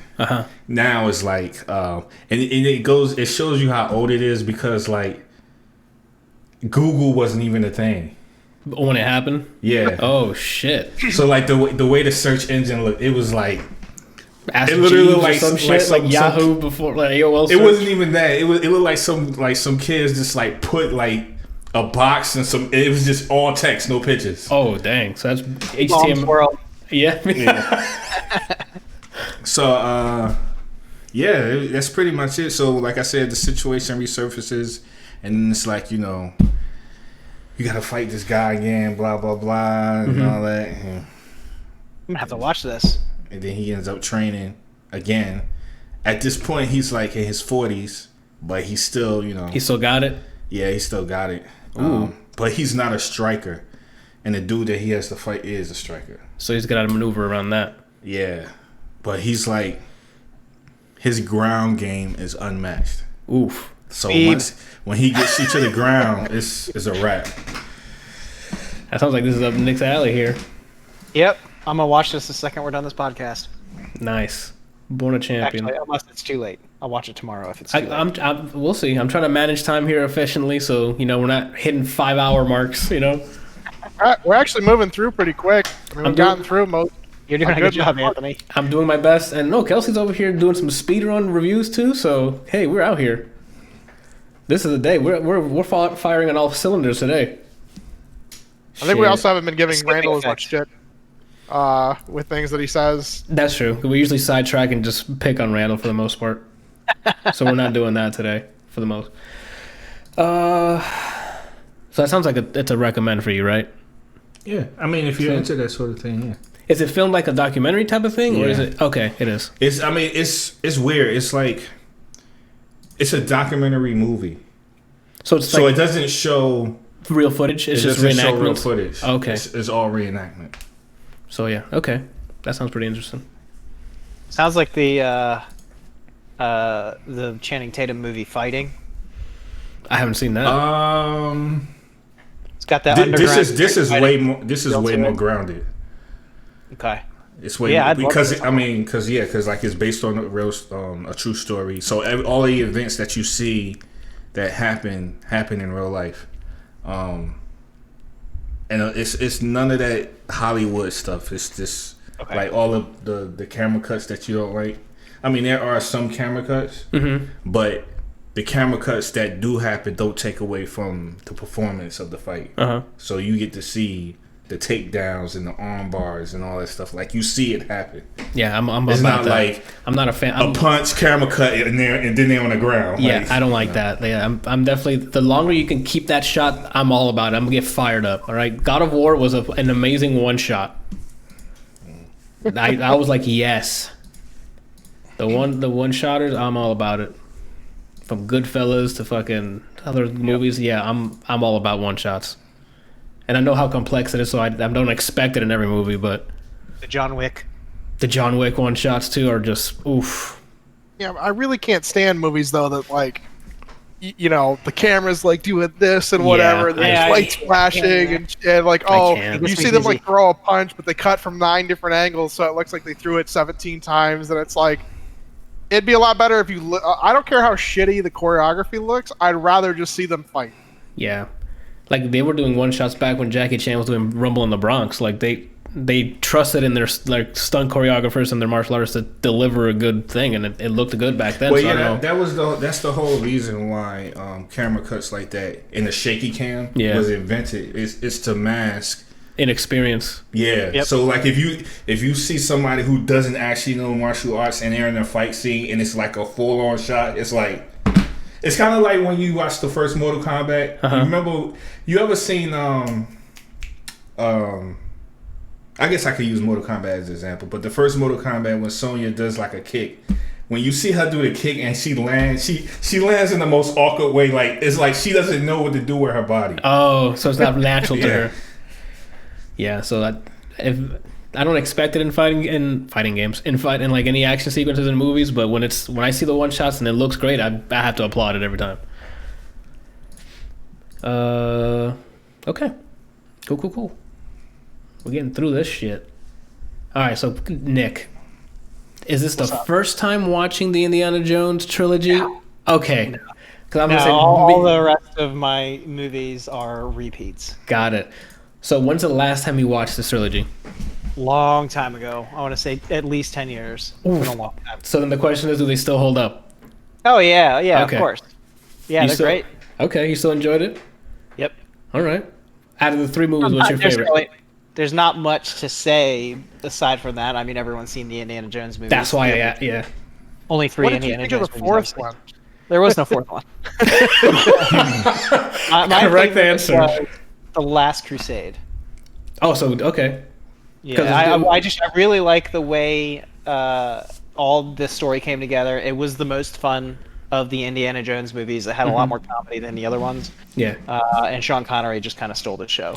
I was going to say, for me, it was the 3rd one because Sean Connery. Yep. So speaking of the 4th one, Brian, like all of these, like these 3 movies are all based on like religious artifacts. And then they decided to throw fucking aliens into an Indiana Jones franchise. Like, who was writing this shit? There's so many good religious artifact stories that you could do. And, like, you don't have to do just Christian artifacts. You could do whatever you want. Like, the Temple of Doom wasn't a Christian artifact. You could do whatever you want for other religions. Like, there's so much shit out there. And they chose the fucking aliens. Like, but are you Nick, kidding me? aliens. Yeah, aliens. Yeah. I mean, it's all mythological shit anyway, but regardless, like aliens, it's not otherworldly. So I just loved like the Big Bang Theory when I think it's Sheldon's talking about it, and then his girlfriend is like, "But Indiana Jones didn't do anything." What are you talking about? No, literally, if he had done nothing, the same result would have happened. They would have gotten there sooner, opened it, died, and then they could move on with their lives. And then Sheldon was like. For the 4th one? Yeah. I don't even remember the 4th one, to be honest. I saw it once and I was like, this is fucking stupid. I'm never watching this movie again. So the one with Shia LaBeouf? Yes. Yes. they're like trying to stop them from activating whatever the fuck it is with the aliens coming.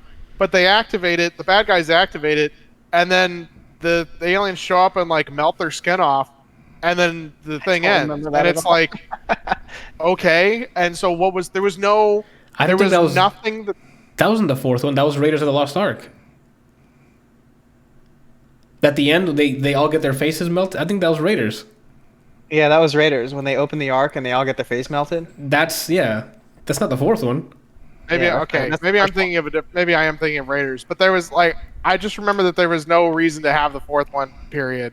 Yeah. Well, the first one, that's correct. The statement you said was correct. In Raiders, if Indiana Jones was just sipping on a beer the entire time, the ending would have been exactly the same. But he wouldn't have the Ark. Yeah, that's true. So that's I think it was Raiders that was referencing. Absolutely. Yeah, I thought it was the fourth one. Maybe I've never seen the fourth one. So the Ark was taken from him at the end of the first one as well, but it goes along with the same storyline they play throughout the entirety of Indiana Jones, that everything he finds gets taken from him. Mm-hmm. The Ark was taken from him. The first thing he found in Raiders, like at the beginning when he's in the jungle finding the little idol, that gets taken from him. The stones, not really taken from him, but they're not his. He doesn't bring them back. The cup, the Holy Grail, was also taken from him. So it just plays along with all of that stuff. The same trope. Yep, the same trope. Maybe I actually haven't seen the fourth one. Maybe that's don't bother.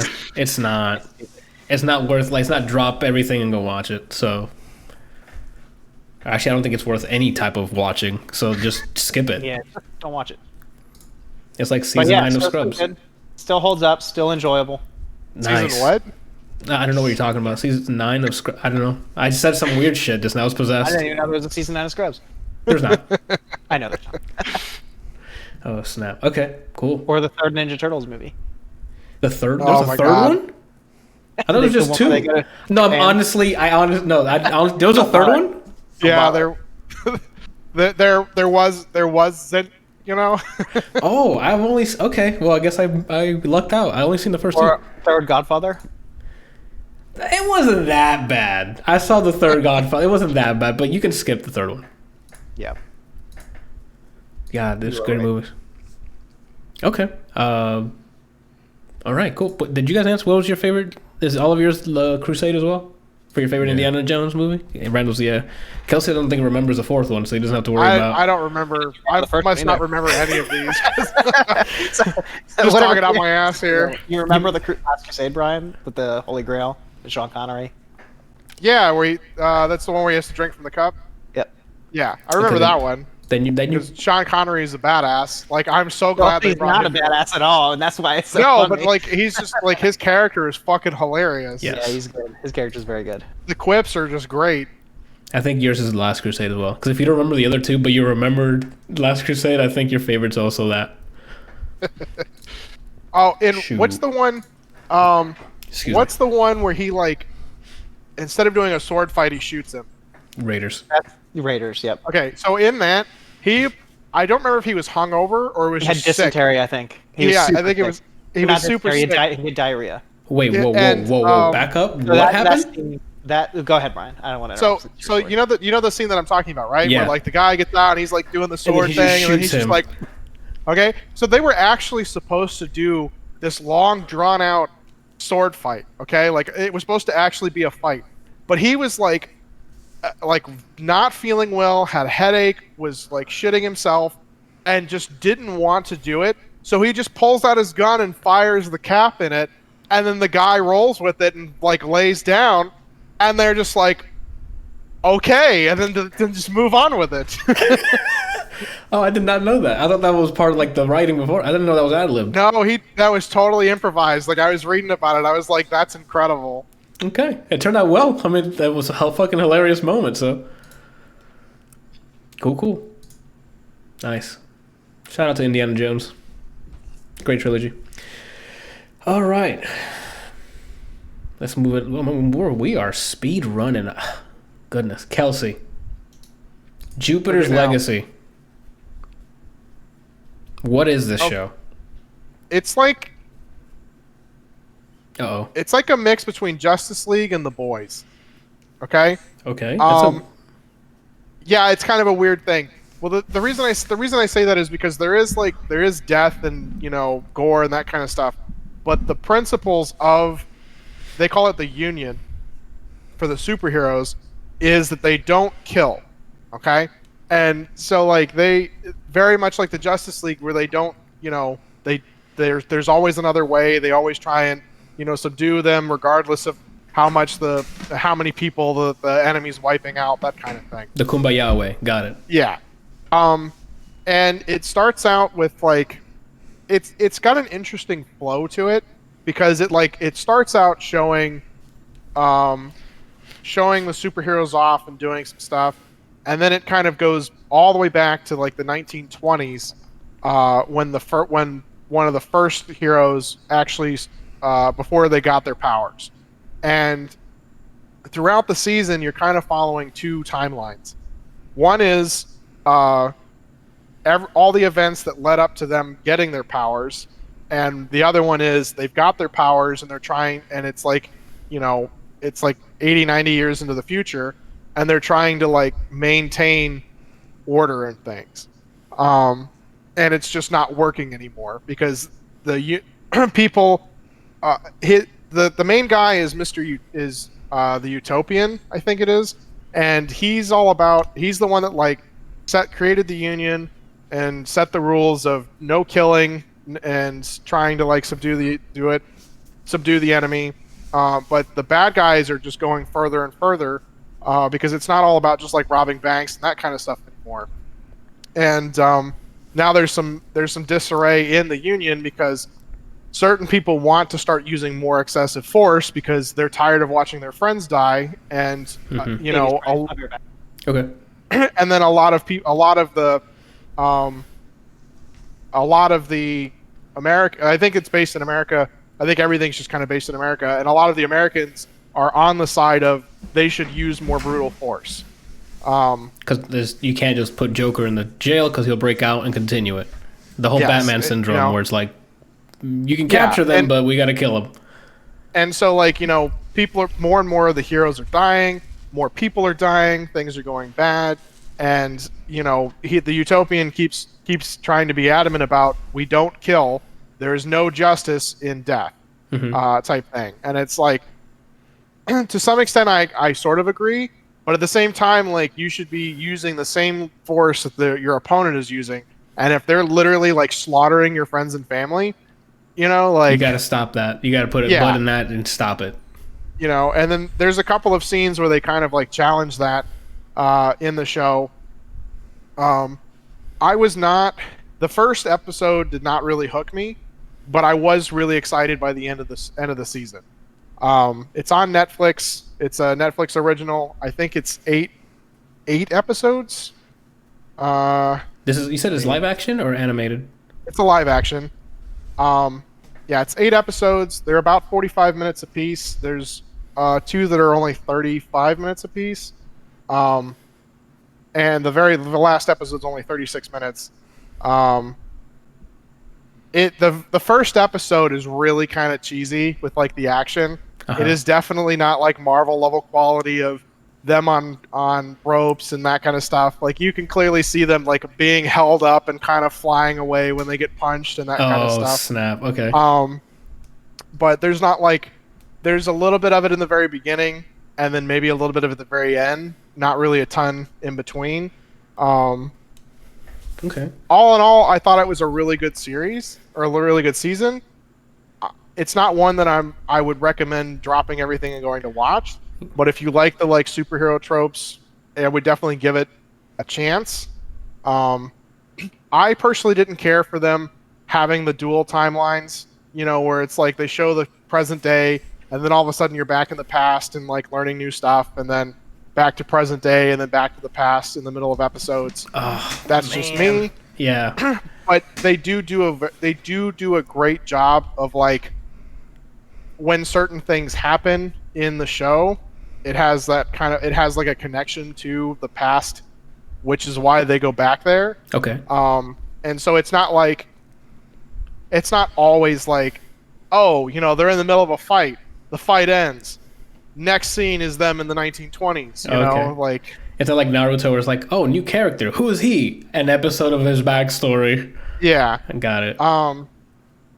So I mean, like I said, I think it's decent. I really enjoyed the ending. I'm excited to see where they go with it, but it's not one that I can recommend of dropping everything to go watch. Gotcha. I mean, it sounds like the meat of the show is that divisive morality about how to serve justice. Yeah, and like there's a huge reason for it, and they like go over it in the show, and you kind of can see the reason that he implements this rule, but I feel like he's kind of stuck in the past, where and characters bring it up to him like the code's broken, it doesn't apply anymore because it's not just them robbing banks or that kind of stuff. There's more bad guys that are doing worse stuff that we need to like actually stop. Mm-hmm. And for being superheroes, they all seem weak as hell. Oh shit. Like in comparison to especially to their adversaries, like they just don't seem like they have the upper hand at any time. So they're the underdog. That's cool. I mean, that's something they root for them, I guess. But does it get boring just watch them get thrown around or frustrating? I guess. Kind of. I mean, like you got to think like he's been doing. I think he says he's been doing this for like 80, 90 years, and I understand that he's getting older. But at some point, he should have like the mental capacity to figure out how to do certain things, and doesn't. And he's like trying to pass the torch on to his kids. And there's some hostility there, and it just, I don't know. When one dude's taking out like 19 superheroes, there's kind of a problem. Yeah. Okay. This is like a maybe, Okay. So yeah, but you said by the end of it you're excited for the next season though. Yes, because they do like after it really starts progressing and you get a little bit more information, you really kind of want to know what happens next. There's also a big twist in the series, and so you're like, oh shit, how is this going to turn out? And they kind of leave it as a cliffhanger at the very end. So excited to see where they go with it. Gotcha. Okay, that sounds badass though. The whole superhero. I like that morality check though, because that's a huge thing with like superheroes and comics and stuff. It's like, okay, we just keep throwing them in jail and they get out. Oh no. And that's what I like about like Red Hood and stuff when he first started off. It's like, he's killing them so they don't do it again. Yeah. So keeps Batman going. Yeah. He's like, I gotta make sure I got job security here. I'm just gonna put him in jail and I gotta kill him. Yeah. I'm no better than them, Alfred. Yeah, but at least like with Batman, he's stronger and smarter than the villains. Oh, absolutely. By like this they like they're not bullet. I mean, I think some of them are bulletproof. They're like a mix between the Flash and Superman, where they're not like so overpowered that they can kind of do whatever they want, but they also don't really seem like they can do anything to some extent. It's like, why have superpowers if you can't do anything? You chose the Flash and the Superman, two of the most overpowered superheroes in comics. Yeah, but they're like.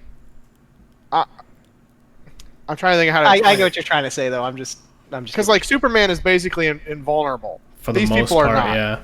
Yeah. And like they can move really fast. They're super strong, but they don't really seem to like they can do anything. So it's like a step down from like the Invincible superheroes. Like Invincible has a good balance of like, they're strong, but they have flaws and like they're human still, sort of. Where this seems like a step down from that. Yes. Brian's in the chat. Kelsey has never been able to read. You think he's read a comic before? I used to read comics because they had pretty pictures. Facts. I mean, speaking of which, I was looking. So when you linked me the doc, and I was going to put a whole bunch of stuff on to review, I specifically noticed that you have no book section. Do all of you not read anything? I have comics that I still need to continue reading. Not comics. I mean like books. No, I do not read books. We don't read books. No, I do not. I haven't read a book. Hilarious. In years. Absolutely. Like, I think where's the books section? I'm going to put some books in there.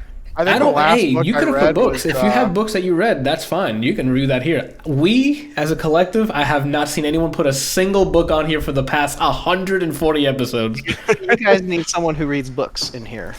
Hey, I'm all for it. I don't read that. I don't. If I'm reading, it's usually a comic book because I enjoy that. You know. I read books. What the fuck is a book? This group. You read books? I read books. Respect. There you go. Well, he has not reviewed it on this show. So in this show's canon, no books exist except right. comic books. I think the last book I read, and I don't even think I finished it, was the first Maze Runner book, and that was when the movie was starting to come out. Oh. All right. Well, next time I'm a guest, I'm gonna review some books for you guys. That is completely fine with me. I'm okay with that. It's just I have a tier list of shit I do in the side, and it's for entertainment. The very bottom. The bottom. I love gaming, so it's gaming is what I digest first, then movies, then TV shows, then music, and then comic books, and then books is down there. You know. That's like my pyramid of what am I gonna do in my free time? I'm gonna start with gaming if I have stuff to do, which always, and then movies, TVs follow afterward. What is? You know what? That's a good question. What is your order? What? In terms of entertainment consumption? Nick, let's go. Since you're the guest. Me? Yes. So are you asking what I would prefer to do, or In an order of like your consumption, like mine is gaming, movies, TV. Like, what order would you look? Oh, I have free time. What is your first go-to in terms of the medium? It'll be gaming, and then movies after that, and then books, and then TV. I don't watch a lot of shows. Gotcha. Although lately I've just been binging everything under the sun. So yeah, and so music's all the way at the bottom. I don't listen to music like at all. Oh, okay. That's not true. I mean, I listen to all the classics. Well, I mean, I know a lot of music and I memorize a lot of music. I have listened to a lot of music. I've already listened to everything I was going to listen to, so I just don't bother anymore. Okay, that's fair. Kelsey, what you got? What's your list looking like? It's pretty similar to yours. You know, I like games. You know, movies, TV. Occasionally, I'll get like that itch to go and like work on something, like working on the car, doing you know, a project of some sort. But you know, it's not like it's definitely above books. I don't like to read. Is the car going yet? No. Where's Shannon? Yeah. Shannon. All right, Randall, what's yours? Surprisingly enough, it is books. Is that the number It's your one. top? But it's weird because it's not like, oh my god, I can't wait to read a book. It's more like That's what I'm asking. it's more of a so the way I have it set up because you said like what's the first thing that pops into your head when you say I got free time, right? Yeah. So the way it works is like the books that I'm reading, I know I need to read. So it's like let me read a page or two. Well, that's not need. What do you want to do? At that point, you're needing to read the book. Well, when your free time is, what do you? It's still going to be the book because in the back of my mind, I'm going to be like, I need to read this. Okay. Because it's helping me do some other things. Okay. Okay. So yeah, I prefer books as opposed to any other form of entertainment as well. It's just not always the first one I turn to. Gotcha. So it would be I would read something for a little bit and then obviously the next thing is probably art. Yeah. And then the tough dilemma would it be games or movies? I think if I can answer for you, it'd be movies. You watch more movies than you play games. Yeah. From your time living here. Yeah, that's true. That's true. It's just the level of games that I'm. Brian's got some custom list for Kelsey and Randall. I'll read it afterwards. Custom list? Yeah, like we'll get to it. Go ahead. So it would be books, art, movies, games. Okay. Music is everywhere, man. Because it's like I need to listen to music when I'm reading. I need to listen to music when I'm doing art. I need to listen to. Wait, how do you listen to music while you're reading? That's what I was gonna ask. I was waiting. I usually listen to like classical music. Got it. So it's just instrumentals. So it's not. Because I'm like, how do you read dialogue while dialogue is coming in through your head? Nah, it's usually like Mozart or something like that. Okay. Yeah, that's my category.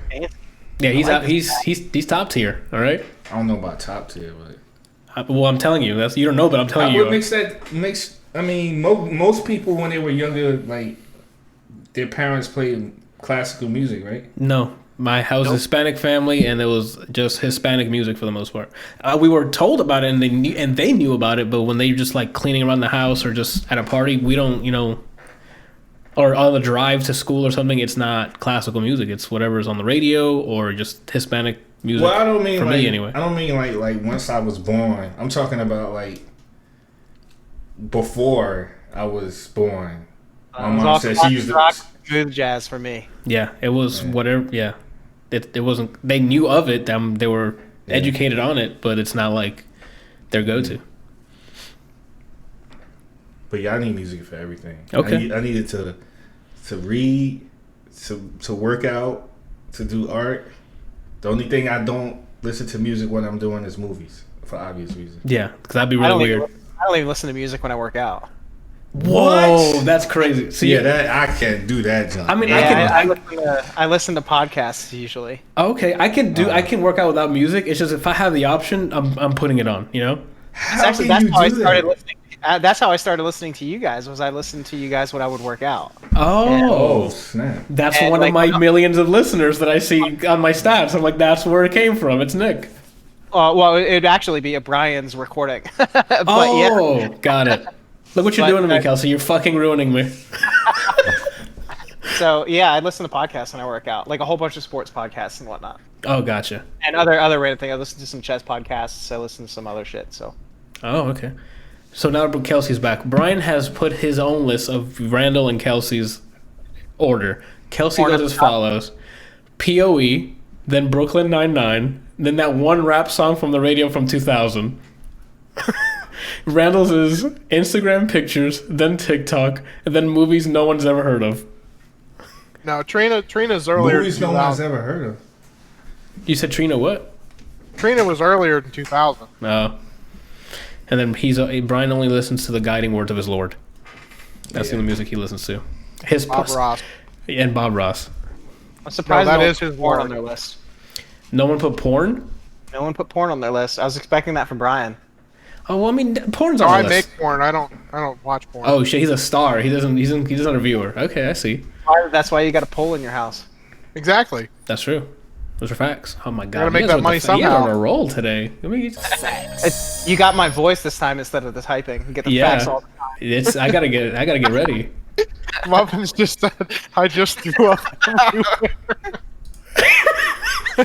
So, Brian, speaking of which, Walt, when he first came in, he was expecting a hot tub stream because I guess it's the new fad. Yeah. It is. I didn't have a chance to type, Brian needs to go get his orange thing on. No, we can't. I will be shut down immediately.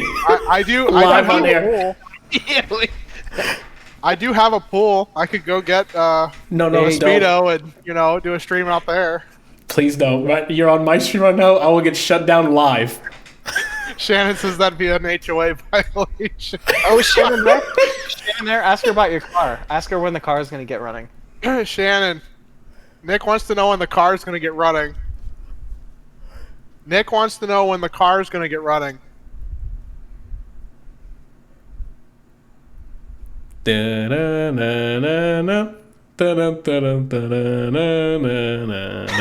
says it's 2021 now.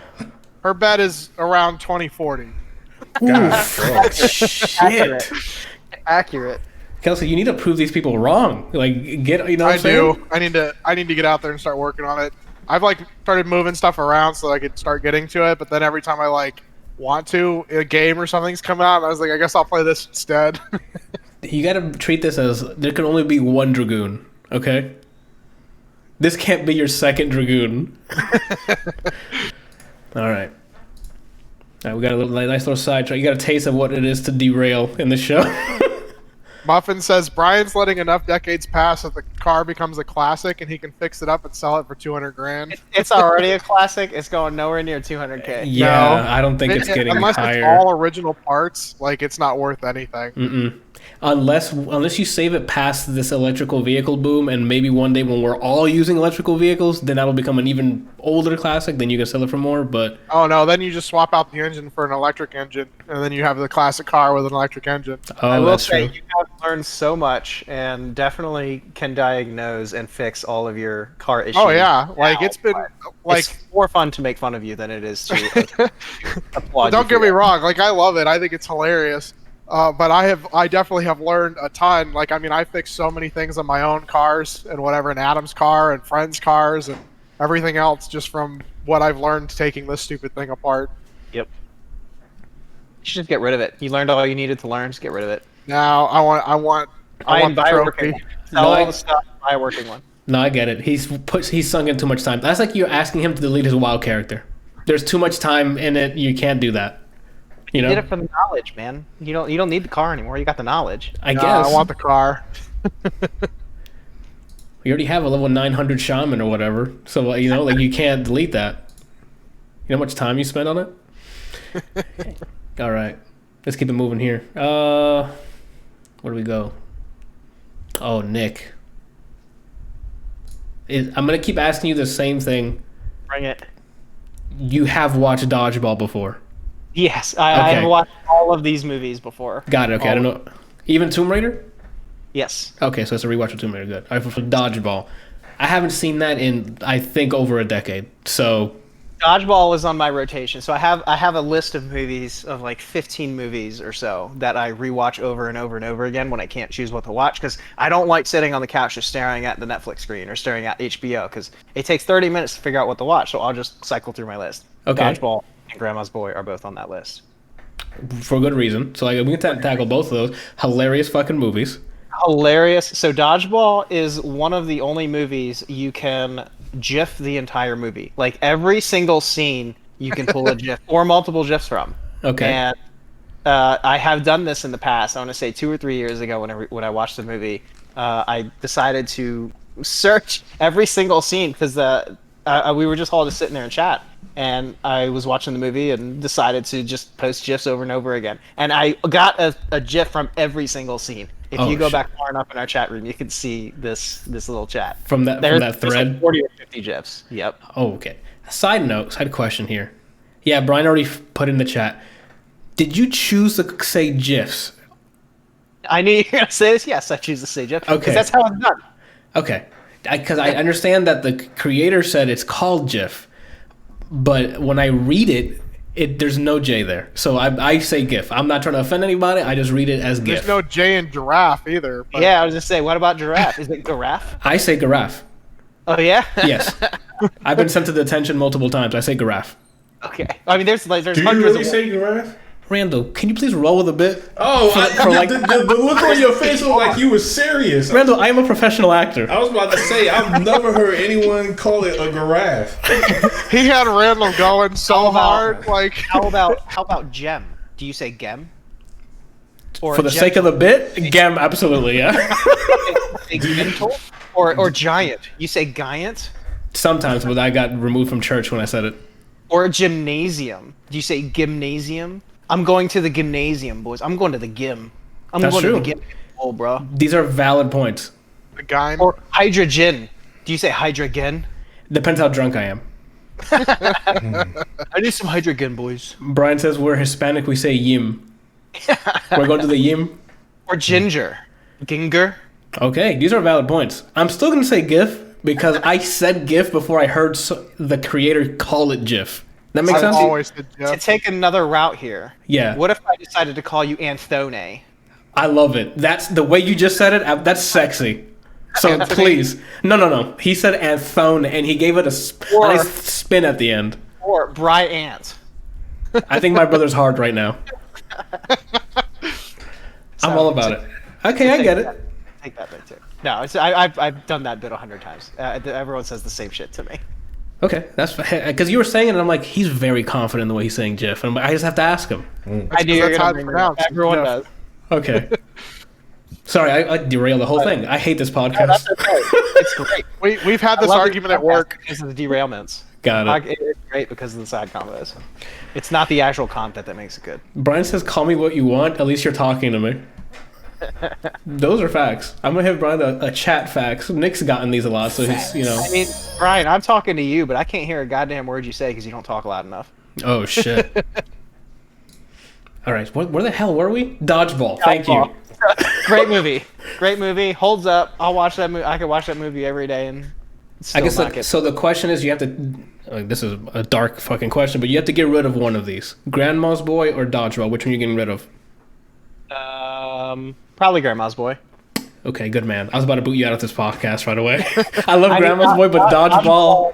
Dodgeball is just such. I don't want to say it's a perfect movie, but like for what it is, Yes. it is perfect. I'm with you on that. If I had to get rid of one of them, I love Grandma's Boy. It's hilarious in its own right, and the characters are wild. Exactly. But Dodgeball has something to it. There's a flair. Yeah, something about that movie. Like when I grew up, and I saw that movie in theaters. It made me feel something when I was watching it when I was finished with it. Mm-hmm. And I know it's a shit movie, but I fucking love it. Yeah. It's got pirates in it. Joe's be the only place for Steve. Did you watch this movie, Randall? Dodgeball or Grandma's Boy? Yeah. You saw both? Mm-hmm. Which one would you get rid of? I honestly don't remember Dodgeball, to be quite honest. What the fuck did you just say? I do remember Grandma's Boy, though. So I think Grandma's Boy is the one that stuck with you. You should rewatch. I don't remember Dodgeball. I will have to watch it again. Yeah. It's great. I think one of my favorite scenes is when he first starts introducing this team. He's like, this is Blazer and Laser and Taser and Michelle. Yes, Michelle. But the whole premise of the movie is great because it's Ben Stiller's real life wife that what's his name is going after. Who's the Chris? Yeah, Vince Vaughn is going after. Vince Vaughn's going after, and it's just so funny to see him like going after her, and it's his actual wife. My brother says, Nick, what is your favorite Dodgeball quote, and why is it Joni loves Chachi? I will have to get back to you on that. There's so many good quotes. However, I do have an answer for the word, and the word is moist. Oh, moist. That's a common one. I've heard that a lot. They don't like the way moist is said. What's the my favorite is it's a bold strategy, Cotton. Let's see if it pays off for him. Jason Bateman is so fucking funny in that movie.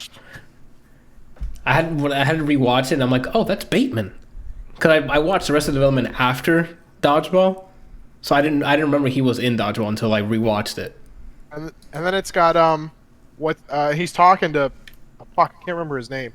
He looks like Kevin Bacon, but he plays in he's the girl's dad in Chuck. Oh yeah, the guy, the announcer guy. Yeah. The con artist. I don't remember his name, man. You gotta look it up now that we know who. It's Cotton in Dodgeball. But I don't remember the actor name. Adam says, "Will someone catch a goddamn ball? It's like watching a bunch of retards trying to hump a doorknob." Oh, so I also have the unrated version of the movie, so you get a couple of extra insults in it. It's great. I don't think I've seen the unrated one. I'm going to give that a shot. Cool. Yeah, those are classics. Grandma's Boy and Dodgeball are fantastic. If you guys haven't watched it, Grandma's Boy is great. I love the movie. I don't know what there's to say about it, but I mean, you gotta love camp. If you don't love camp, you will hate these movies. This is an Adam Sandler movie without Adam Sandler in it. And yes. dude, you have to go and watch and look at the reviews for Grandma's Boy. Like if you load it up on Plex, it shows the reviews, top reviews for all these things. Oh my god, they fucking rip it apart. Yeah. There's movies like old movies that I love, like Rush Hour and stuff, that you go to review and everyone hated it, and I'm like, am I stupid? Why do I love this movie? Yes, exactly. Like it's the critic score. Hold on, let me pull this up for Grandma's Boy. Grandma's Boy. Yeah, there's some reviews where I'm like, do I have the bad take? Critic score 16%, audience 85. Yes. This is like our weekly watch, like our Tuesday movie nights where we see these fucking disparities, and we're like, where are we gonna land here? That's what Brian was saying. Cosmic Sin was definitely with the critics. Absolutely. Fuck, man. Yeah, so Grandma's Boy's great. Without a partner. Adam Sandler, it's just fucking hilarious. JP, that character in that movie, was so fun. Adios, turduckets. Yeah. The thing is with both of these movies, everyone looked like they were having fun making it. And that and it shines through. Because it's like, hey, we're not making this to win fucking Oscars. We're making it to entertain. Good flick. Good so shit. it's worth going back to watch. I'm gonna have to rewatch it. You really can't go wrong with Dodgeball. Like, No. it's a cult classic. Yep. Brian says, I love that a monkey drove in Grandma's Boy. Oh, did you guys know what happened to Dante smoking weed in Grandma's Boy? Do you know this story? No. Right, so Muffins told me this one. It's fucking hilarious. I think actually he talks. The guy talks about it in one of his stand-ups. Your ass is tanner than my face. So normally with cigarettes, alcohol, weed, all that, they use fake products. Like so it just like burns, and then puffs of smoke come out. And he was like, "No, fuck that shit. I got my own stuff." And they have to do multiple takes of the shot. Oh, and so after like 32 takes or something, he was fucking blazed then. He's like stoned out of his fucking mind, trying to continue the movie. This is part of Nick Swartzen's stand-up special. That's what he said. Okay. Yeah, Nick Swartzen talks about it. I don't know if Adam has something else that he was talking about with that. That's insane. He must have been like, after like 30 takes and you're just taking the same rip over and over, you're fucking done for the rest of the day. Maybe the next 2 days. It's like, what was it? The Chris Hansen at Mike's place. It's like, you take a hit and you have a seat over there. Yeah. Yeah, as far as quotes, I don't know what to pick for Dodgeball. There's so many good ones. Yeah, there's a lot of... They throw in a lot of quick ones, and they're all great. Don't make me bleed my own blood. Nobody. Get in there real nice and deep, like. Are you reading a dictionary? Oh yeah, I like to break a mental sweat too. There's so many good quotes, so many little quips. Oh, Brian has a recommendation for you. If you love campy stuff, watch Trailer Park Boys. And he's not kidding. There's a scene in my... Yeah, it's a show. It's called Trailer Park Boys. There's one scene my brother showed me, and every time he shows me, I laugh every time. Because it's so... Oh, you've seen it? I haven't seen it. I do know the show. Okay.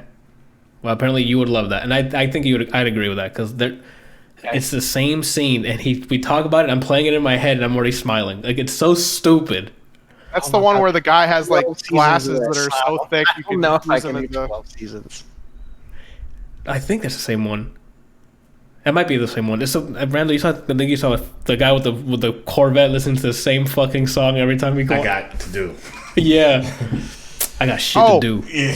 So there's another part to the Dante smoking the weed. He's like in the like after one of the takes, he's like, bro, I can't feel my fucking legs. I need to go to hospital. Yeah. Make monkey drive. Yeah. They kept that in. That's fantastic. Randall. Parallel. What the hell is that? Two lines. Okay. two lines? Yeah. Go ahead. Run side by side, going in the same direction. Do they happen to intersect at any time? Never. Never? Never. Never intersect. Got it. Thanks. What happens if they do intersect? Then they become intersected lines. Is there a word for that? It depends. If it's at a 90 degree, then it's perpendicular. Oh, and if it's not? Then it's intersecting. Oh, man. This is a very informative podcast. I'm going to recommend this to all my knowledgeable friends. Yeah. Thank you. What the hell's parallel, Randall? What's these 2 lines? Oh, so it's 2 lines, right? And... Oh, he's got his notes. It's a story about 4 friends. There seems to be like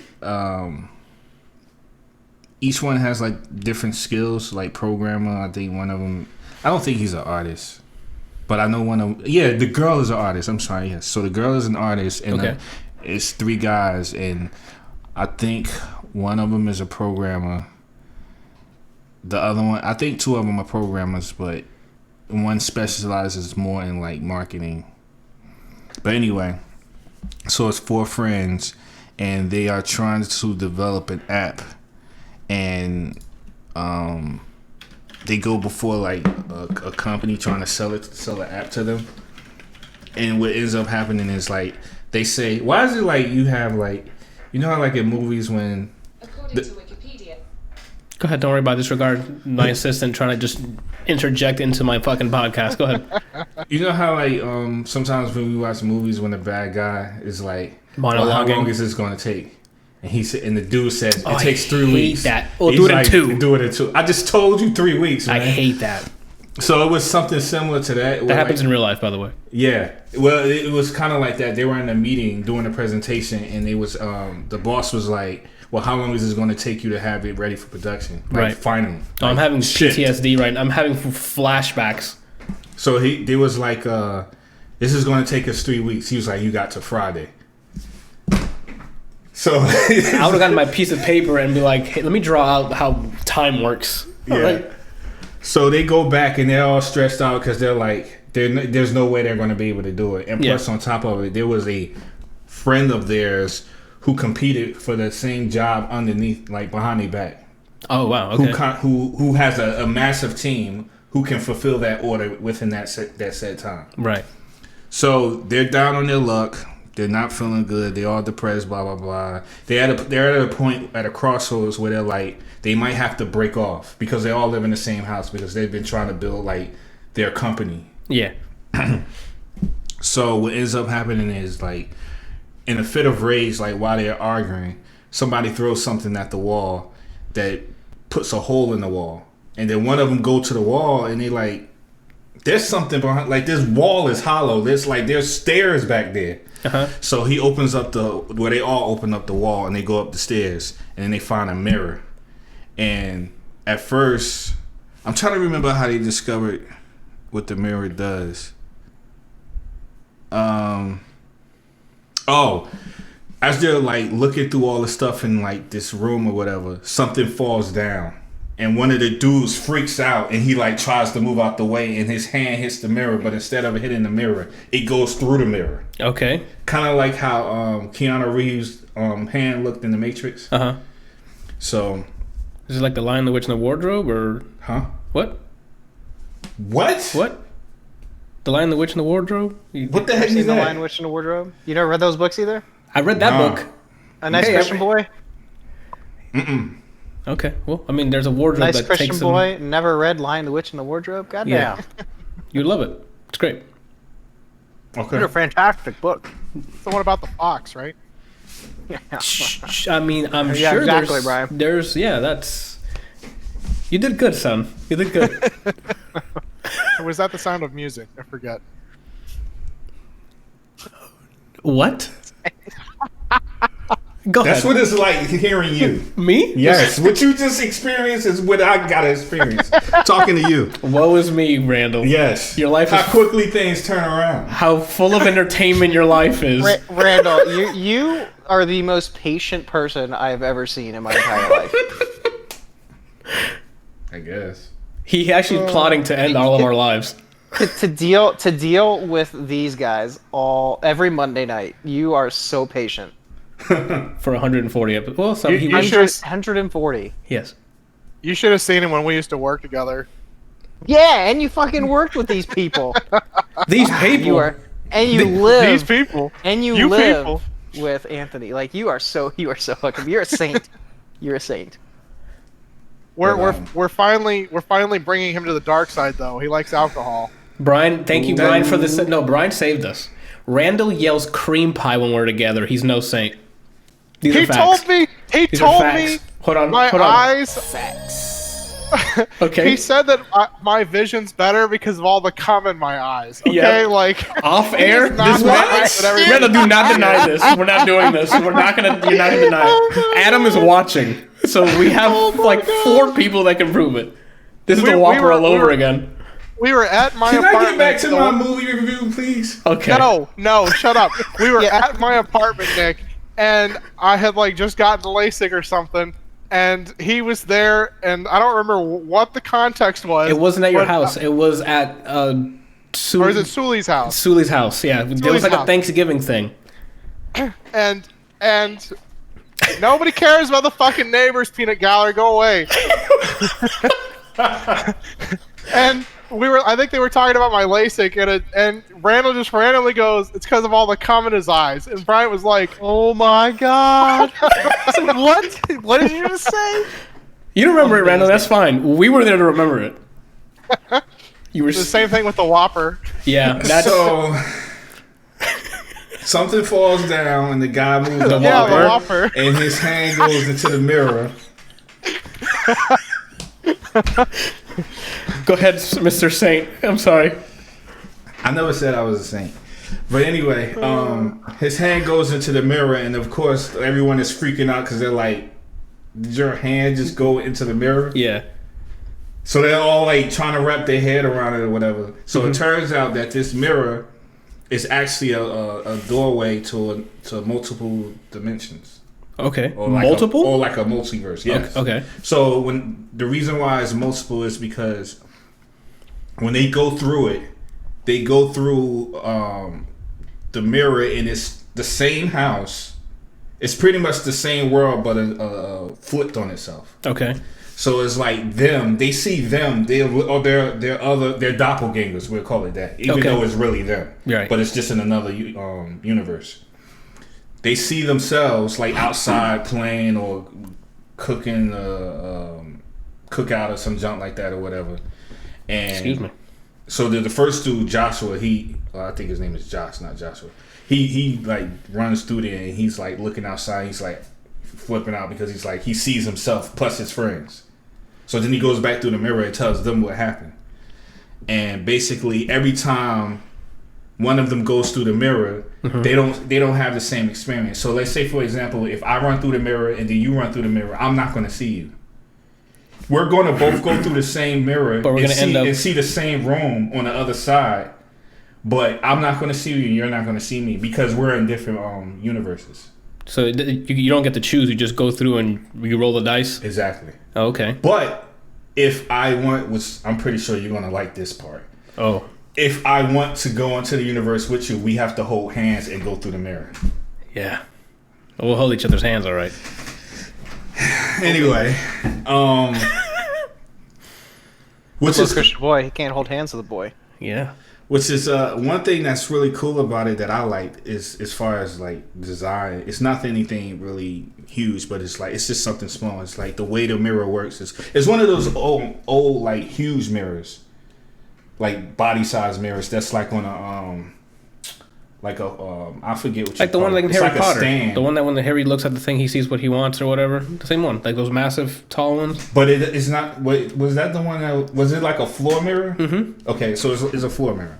Okay. And that tilts. Yeah. So when it's perfectly straight up and down, it's off.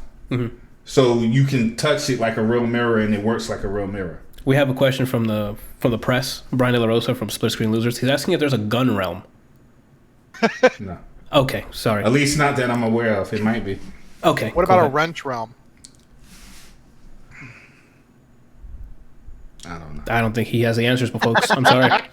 Although there's a part in the movie where the guy comes out with this gun that's like ridiculous.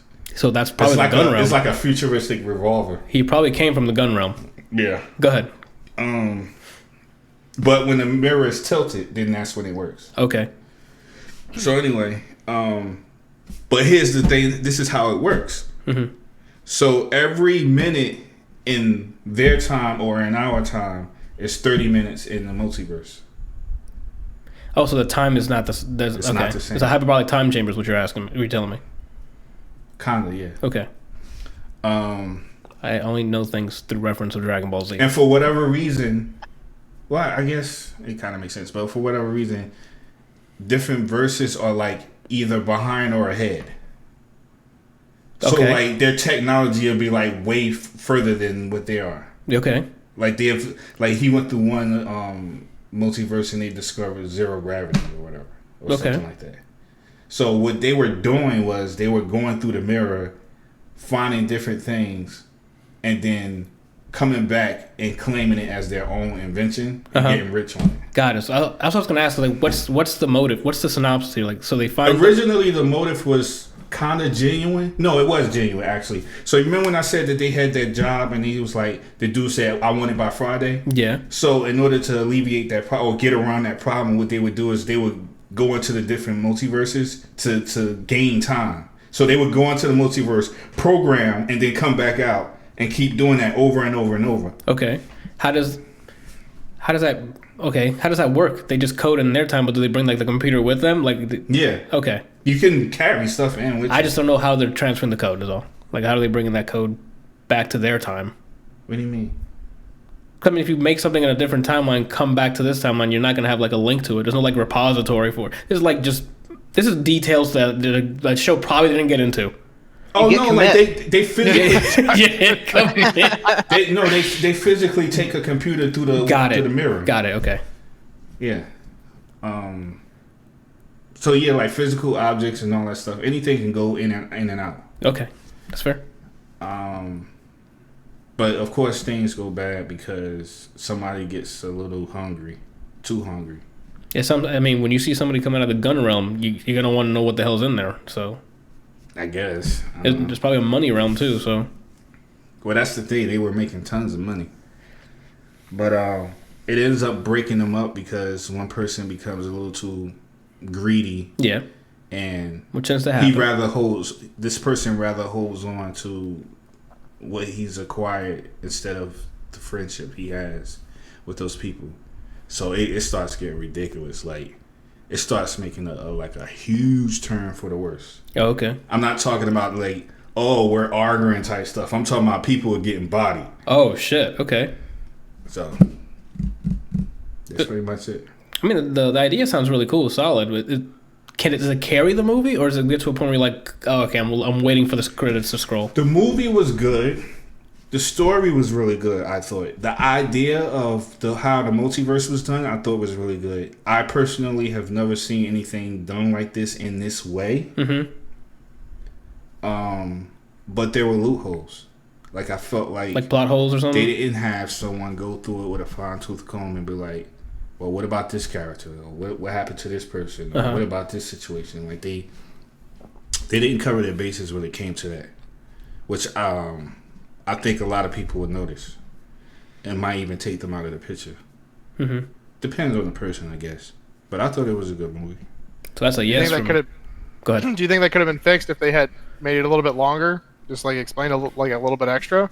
Mm-hmm. I don't think it had to be longer. I just think that if they had just been a little more thorough about connecting the dots, like if you introduce a character and something like monumental happens to them, you need to clarify to your audience like what happens to them after said thing happens, rather than you just don't see them the rest of the movie. And it's almost like they want you to assume like either this person is okay, or they're just okay with what happened to them, or whatever the case is. They don't ever like. There's no closure as to like what happened. You gotta have closure. Yeah. So that's like a huge flaw in this movie, is that there's too many plot holes. Other than that, it was crazy, man. Like when I say it escalates, it escalates really quickly and really fast. Mm-hmm. I guess that's the same thing. Yeah, it escalates really, really fast and like in a big way. Okay, it sounds entertaining. How long is the runtime for this? I don't know. Let me look it up real quick. How many minutes we're talking about? Oh yeah, it's only an hour 44. That's not bad for a runtime. If it's okay. This is a backlog movie. That's a yes from you. So. And they the way they ended the movie, they ended it in such a way that it's open for like a what? Ryan says, does it escalate rapidly and post haste? And post what? Haste. Because you said quickly, fast, and quickly, so he's just he's running with the bit, Sure. Yeah, they could make another one if they wanted to. That's the beauty of the multiverse stuff. You can just keep going and write whatever the hell you want. But that's also a dangerous road to go because then you'll have the no closure thing going. Cool. It was a bit confusing too because you had to keep track of who was who. Because it was like the same characters or like in different multiverses, you don't know who was who. Yeah, like everybody's the same. It's like there's another you that looks exactly like you. Oh, we'd rule the same world. Haircut and everything. There's no difference in appearance. But you think there would be though in some. Yeah, you would, but it wasn't. Now is this like Tenet confusing, or is this beyond that? Nothing is as confusing as Tenet. At least I don't think so. I still don't know like who was going forwards and who was going backwards. It's one of those movies where you watch it and you're like, no, I understand what's going on. And then when you have to verbally tell someone what's going on, you sound like a fucking madman. I haven't seen that movie yet. Go give Tenet a watch and try to verbally tell us what happened. And I watch everything with subtitles, so the lack of normalized volume won't bother me. That'll help. Because the dialogue's quick, and Nolan's like, you know what? For this movie, we're not gonna at all care about dialogue. I think he like purposely made it so you can't hear what they're saying. He does that with a lot of his movies, though. Inception was the same way. Yeah, and he's like, oh, I'm gonna keep my streak going. I'm going for a high score. So, you know what bothered me about Tenet was like, so at least when we were discussing it, I thought we had a grasp on what the fuck was happening. Yeah. What bothered me is that after our conversation, it made me feel like, then why the heck did we watch this movie? Because usually there's a situation, there's a dilemma that you have to try to get around. There's a solution, and like there's the climax on solving that solution, and then there's the end of the movie. Yeah. Right. There was no point because everything that happened was shown to us at the beginning of the movie. Yeah. So all we were doing was watching it rewind. But also this and forward. Like at a certain point, we got to the middle, and then now we're looking at both sides. Yeah.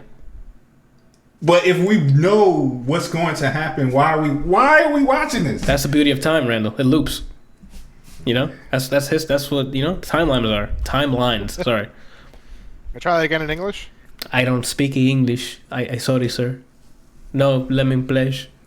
I think it'd be hilarious if one of these podcasts you really just like started the whole thing in Spanish. That would take a lot of concentration because I know Spanish, but I don't think I can carry on a 2.5 hour, 3 hour podcast in Spanish. Well, I'm not saying like do the whole thing, like just like start it up, just like hey, welcome to the ADLR Podcast or whatever, and then start like the very beginning, the first like 5-10 minutes of it in Spanish, and just be like, okay, I can't do this anymore. Yeah, they'll be like, what the hell did I get the wrong version? Yo, Apple Podcast, what's going on? Oh man, cool. All right, I'm gonna have to check this out because I'm intrigued about I like time anything that's to do with like time travel or loops or like Groundhog Day stuff. I'm all about it. There's another movie called, especially if it's done well. I forget the name of it, but it had to do with a camera. A camera? Yeah. What do you mean it had to do with a camera? I can't remember the name of it, but basically the movie is kind of similar to this one, except for like it's 3 friends instead of 4, and they live next door to some guy who has this huge camera. I mean, like it's the size of like not Cloverfield, Brian. That's not what he's talking about. Cloverfield? How did he get Cloverfield? Because he thought like you saw the movie through the lens of a camera. Because the whole thing is shot like it's a home movie. Oh, okay. That's where he was. No. What I mean is like there's an actual huge camera in someone's apartment next door. Gotcha. And it constantly takes pictures. I think is it every 30 minutes? I think it takes pictures every 30 minutes, and it's like. Or is it every 5 minutes? I forget. But let's just say it takes pictures every 5 or 10 minutes. But it's like 30 minutes into the future. What the hell? Yeah. No, I forget the name of it. I don't think I've seen that movie, bro. That sounds it came up, like, after I watched this movie, it came up in, like, suggestions. Like, things you might like. Yeah. I didn't watch it, but I watched the trailer, and it looks crazy. Time lapse? Yeah, that's it. That's called Time Lapse? I haven't seen that. I don't even heard of it. When did that come out? You looking at the IMDb page? 2014. Nope. Damn, I'm late. I never heard of that. Or maybe I haven't. I've seen the trailer maybe once or something. I don't know. That's weird. Do you know how crazy that is, man? That sounds cool. That's creative. Like, if somebody lived across the street from you that had a camera, and for whatever reason, I don't know why you would be over there, but you ended up over there at their house and you found out that there was a camera that took pictures every 5 minutes, and it was 30 minutes into the future. That's pretty cool. I would tell them to turn a TV towards the camera with the stock market on it, and be like, let's make some money. Yeah. I was going to say the lotto, but that works too. Easier, and scales better with the stocks. Absolutely. No, you're absolutely right. Is that the only thing you would use it for? That's all you need it for. Yep, that's all I need it for. It can tell you anything, man. And like it can. I don't know that I would do the. Well, it can tell you anything 24 hours into the future. I don't need. Yeah, I don't need that much foresight. The only thing I need 24 hours in the future for would be to make money. Yeah. I would just do it with the lotto. Just be like, because actually, I think they do it an hour before. Shit. Yeah, so it wouldn't work. It would work better with stocks because especially with the cryptocurrency, you can make decisions at any time. Yep. Yeah. Nice. Does anybody have any doggo cryptocurrency? You mean Doge? Yeah, I have some in there, but it you has, do? Yeah, I just don't. Nothing's happened. Like it actually snap. went down during what's his name's SNL appearance. So I'm like, oh, Yeah. Oh, it's supposed to go up, right? it was supposed to go up when he made his appearance on SNL, and it didn't. Doge is dropping hard. Yeah. Yeah. My neighbor behind me, he bought a brand new motorcycle and a car for the equivalent of spending about $37 on Dogecoin. Jeez. Yeah, it's what I thought I was gonna be like. Oh, maybe I finally get it. No, better luck next time for me. I gotta get ahead of the curve. You'd be turning into a millionaire overnight. Yeah, it's way too late. Same with the GME. I was like too late. I'm like, Wait damn. for the next boom. correction. Yeah. Wait for the correction, and then you buy. Buy when no one's talking about it, and then sell the news. Buy the rumor, sell the news. That's People are talking about. I've had several people tell me that Safe Moon is the next Dogecoin. If anybody wants in on a rumor. Mm-hmm. I'm gonna use that as this episode's title, by the way. So thank you. Buy the rumor, sell the news. There you go. Excellent. All right, what were we talking? Parallel. I think we're almost done here. Oh, Nick, Tomb Raider. Before you rewatched this, right? Which Tomb Raider is it? This is the remake. The new one. Yep. Yeah. Did you play those games? The remake of Tomb Raider. No, dude. Okay. I don't play many video games. I Okay. play like the same 5 games I've been playing for 30 years now. Got it. Okay. So I wanted to see what context you have. Are you going to compare it to the games? Oh, I know what it is. Okay. In regards to what they are, like they're platformers. They're very forward-thinking platformers. You can climb on objects and shit. Okay. I meant like the like characters in it, plot points that happen in the games. Oh, I don't know anything about plot for Tomb Raider video games. Got it. So again, I love adventure movies, and I was just on an adventure movie kick, obviously from Indiana Jones and whatnot. I figured, why not load up Tomb Raider? I mean, it's child for the most part. The only thing you needed was to binge Uncharted after this. Yeah, exactly. I would love some Uncharted movies, but it's very enjoyable. Just look up Uncharted cutscenes put together, and you'll watch the game. Ironically enough, I bought a PlayStation and I played 3/4 of the way through the first Uncharted movie. There you go. Uncharted game. Uncharted movie is good. No, you got it. Movie. You got it correct the first time. It is definitely you're playing a movie. It's good shit. The movie's super enjoyable. Alicia Vikander's super hot. I don't know if you've seen The Man from U.N.C.L.E. That's one of my favorite movies. Yeah, it's Man from U.N.C.L.E. Absolutely. Yep. I rewatched that a lot. Shit. Yeah, me too. Good shit. The truck scene where the fucking Italian the truck music is so funny. I have that song in my Spotify. Explosions. Yeah, I had that song. Oh my god. Yeah. Woof. Brian, have you seen that movie? Randall? The Man from U.N.C.L.E.? Yeah. Okay. Yeah, that was one of those told me years ago to watch, and I was like, yeah, I can do it. And then I think we started watching it at your place, and then I had to leave in the middle of it, and then I eventually got back around to watching it. Randall, have you seen The Man from U.N.C.L.E.? Oh yeah, of course. Good shit. It's fantastic. Guy Ritchie is quite the director. Yep. So Tomb Raider, it's good. It's a fun movie. It's nothing to write home about. It's Yeah. like 6.5 to 7 out of 10. Yeah. It's just a fun adventure movie. So it's Alicia Vikander's hot. That's pretty much all I can say about it. Okay, that's fair. That's fair. And then definitely that leads to Man from U.N.C.L.E. Go watch Man from U.N.C.L.E. if you haven't seen it. It's the same chick from. She's the one that plays the like robot in that Yes, and Ex Machina. Ex Machina. Yeah. Yes. I don't know. I haven't seen that. Oh, You should go watch it. It's really good. It's a very good movie.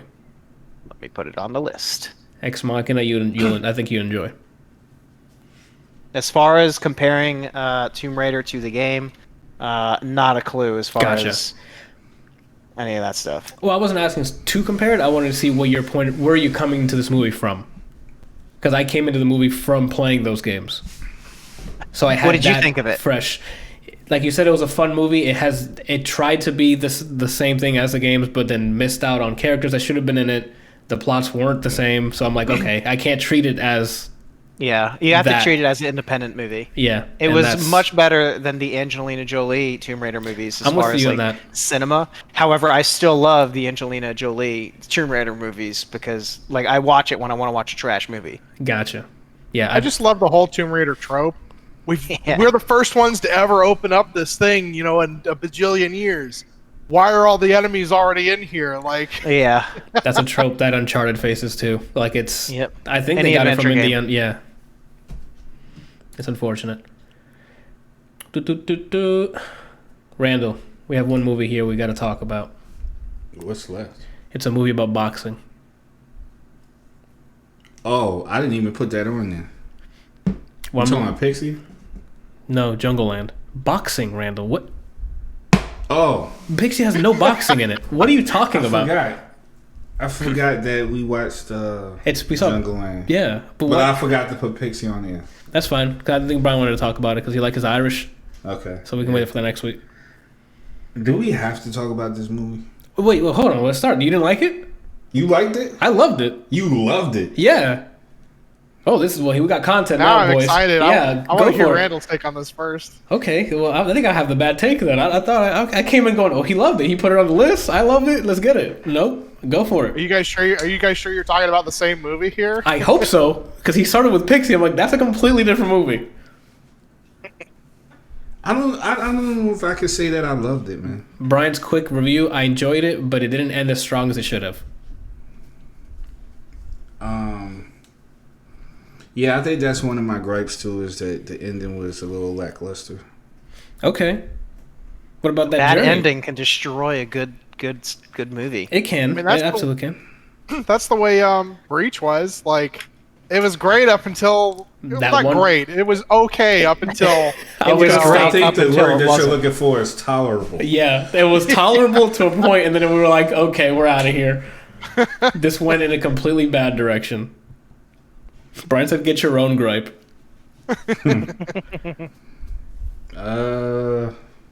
Anthony, while you're why thinking- do you like it? Yeah, because he's over here thinking like it's an Oscar movie.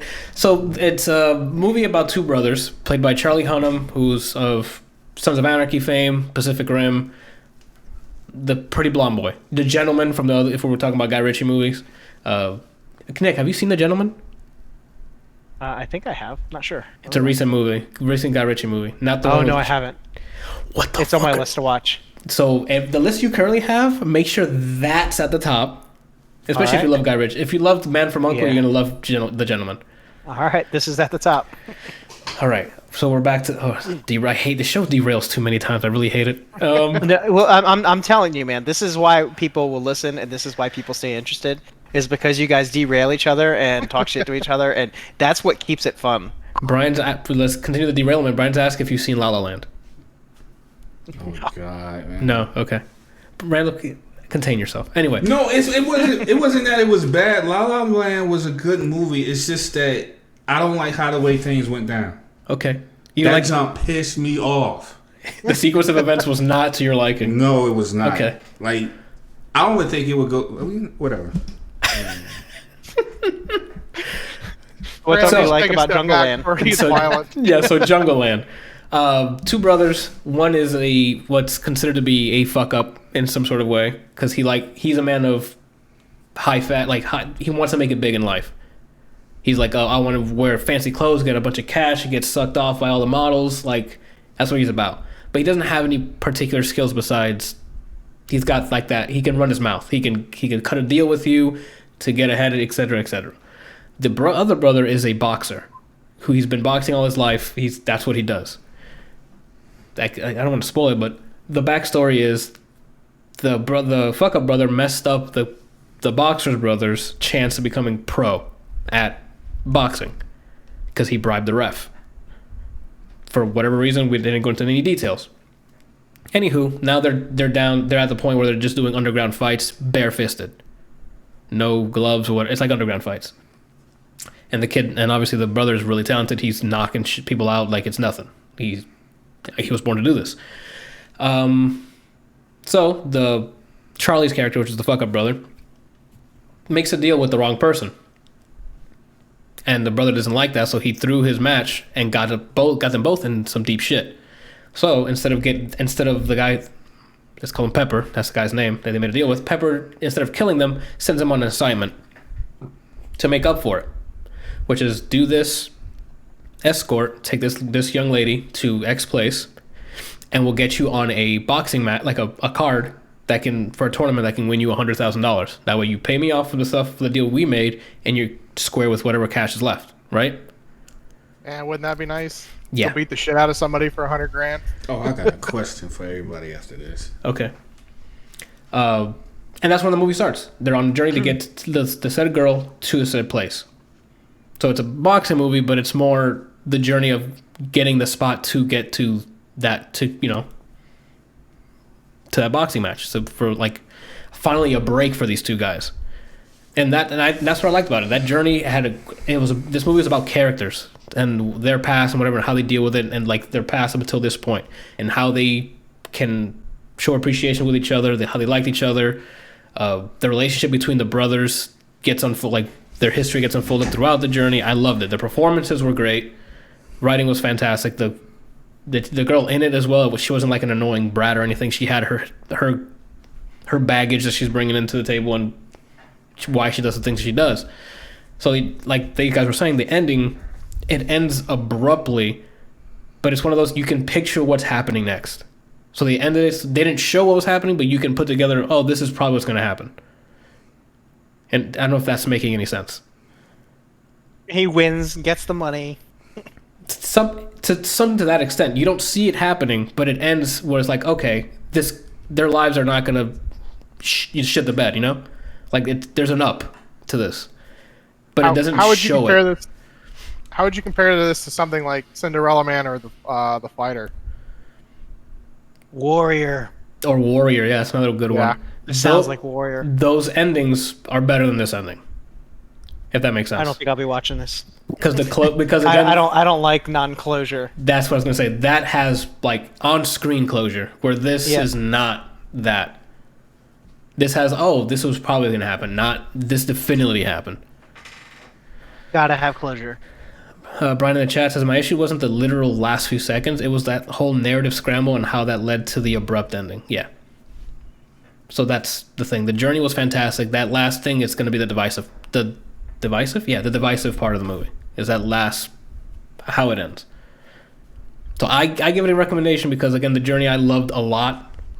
Kind of like there weren't that many characters in this, so I don't know if you guys ever seen 10 Cloverfield Lane, which is like there's literally 4 characters, so you can see. An excellent movie. Man. Yeah, it's like 4 characters, but the actors carry all of it. Like it's the dialogue, everything's done fantastic. This is sort of like that. That was such a great movie. I didn't mean to cut you off. Yeah, if you haven't seen 10 Cloverfield Lane, it's one of my favorites as well. Like that is very You know what well I done. loved about it too was like it does tension very well.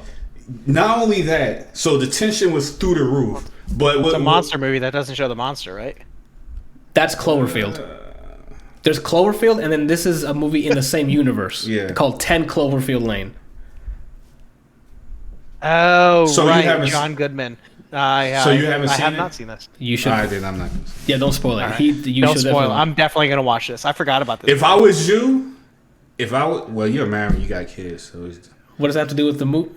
Because he has to be with his family. But I was going The to say movie's like 2 hours, like an hour. What do you mean? No, I was just going to say, like, if I was him, right after this podcast, I would watch that junk immediately. Oh, okay. I'll watch it tomorrow.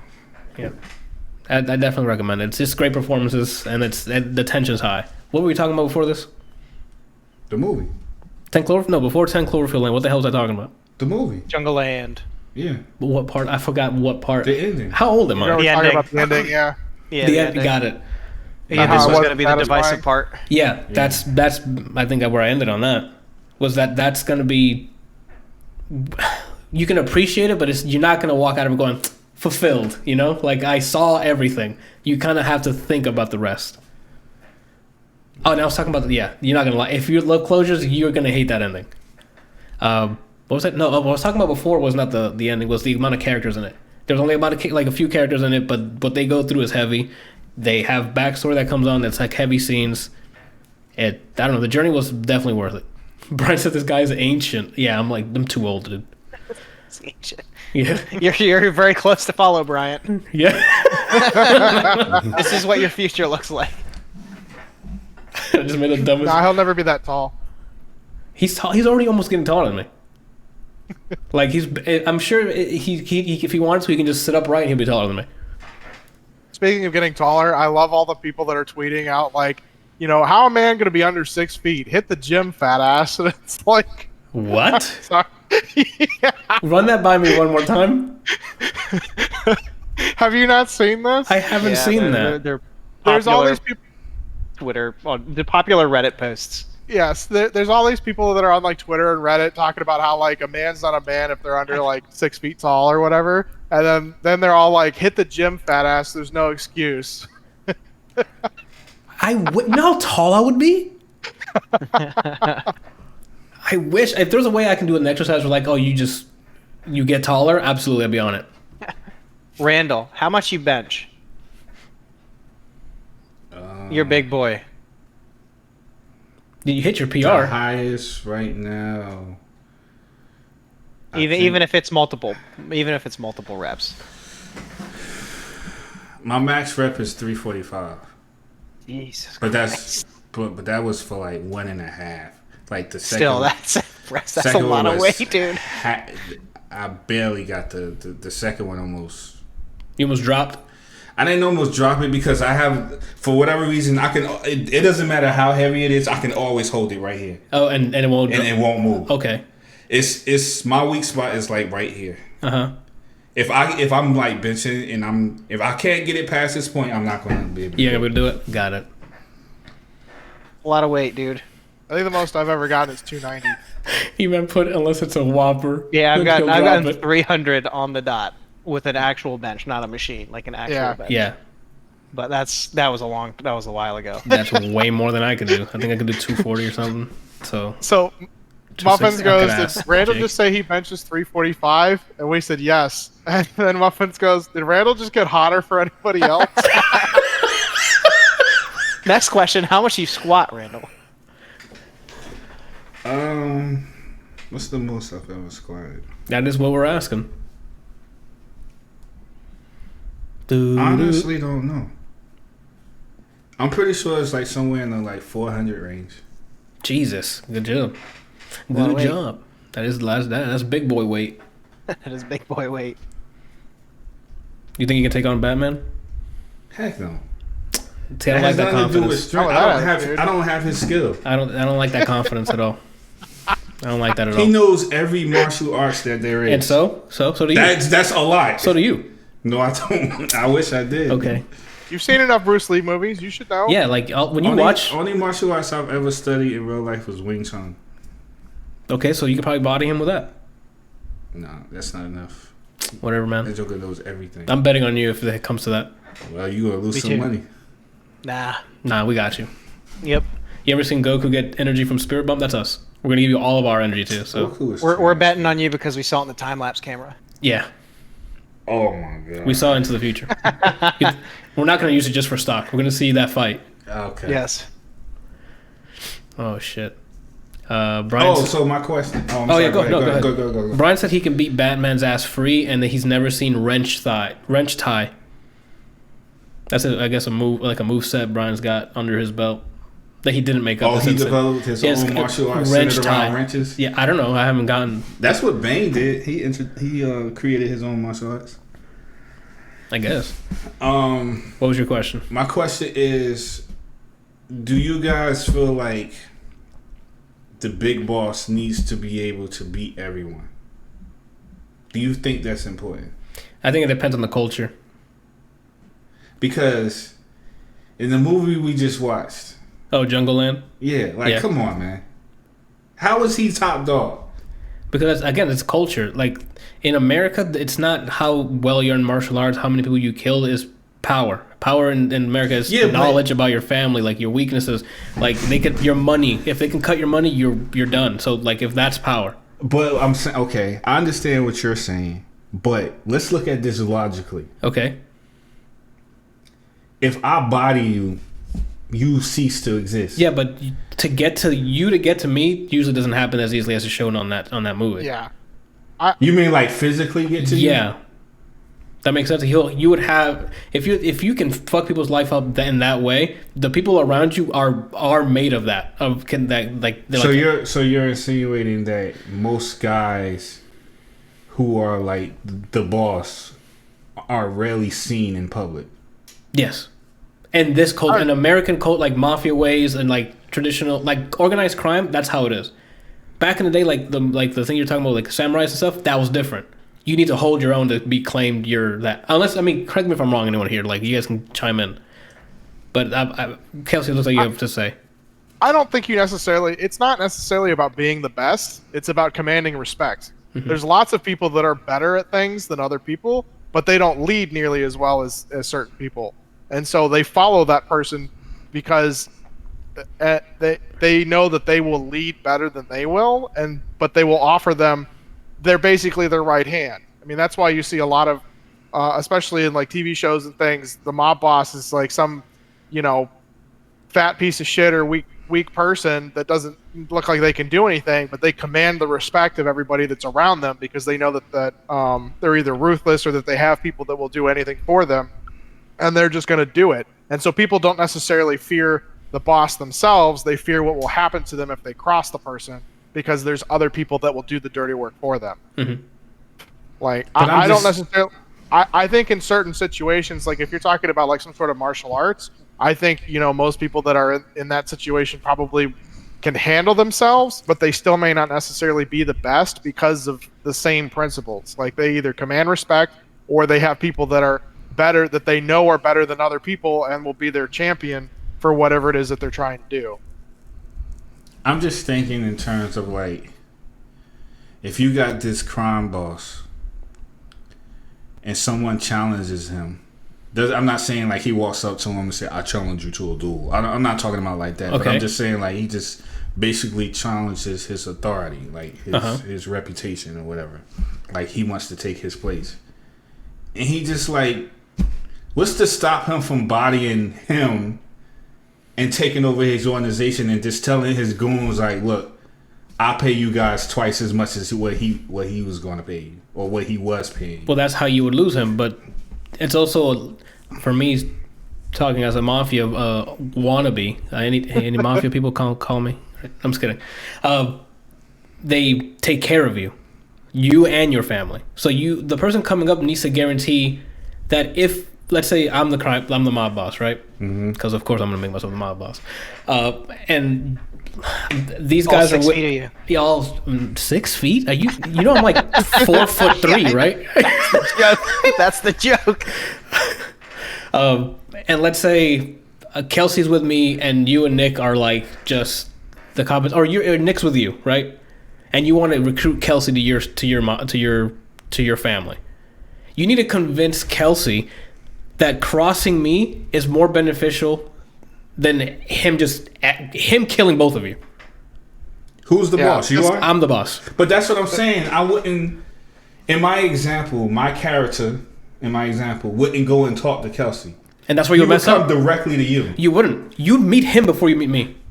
If I'm the mob boss, But what if I got intel that I know where you're at? Then somebody in my family fucked up. But if I have the loyalty that you're saying I have, that's not happening. Yeah, but you got to leave the house sometime. You don't know where I live.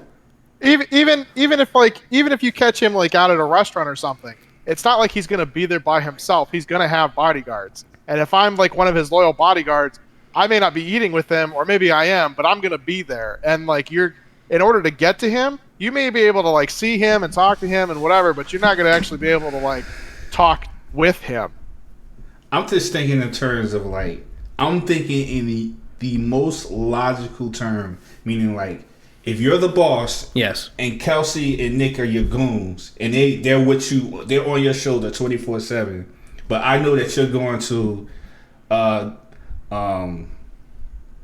some Italian place. I couldn't even think of what. Let's go to Risottos. Yeah, Risottos. And I know you're going to be eating there because for whatever reason you eat there every night at 6 p.m. Sure. I could be on the roof with a sniper rifle. You can't. Why? Because I don't own that restaurant. I own that block. I own that city. So you getting in that city, I will know about it. You're thinking small. A mob boss doesn't just own a street. He owns the town, the entire city. So you approaching it, I know about it. That's why it's so hard to capture these drug dealers, is because they give gifts to the communities that they are all in charge of, and the people don't want to turn them in because they give them schools, they give them all kinds of shit. They pay for like their businesses, like they give them loans, like you can stay, your business stays up because I helped you. So now you're helping me. I own that block now. So what you're saying is that there's no way possible for black ops to take this joker out from like Randall, 3 blocks away. Randall, it's 2021 and that scenario happens now. Black ops can't touch some certain mob bosses. Money, Randall. Money. That's what I said earlier. It's culture. Nowadays, it's power is not, I'm stronger than you, I can swing the sword, but that's irrelevant. Until it's time for like a hitman to go up against whatever the case is.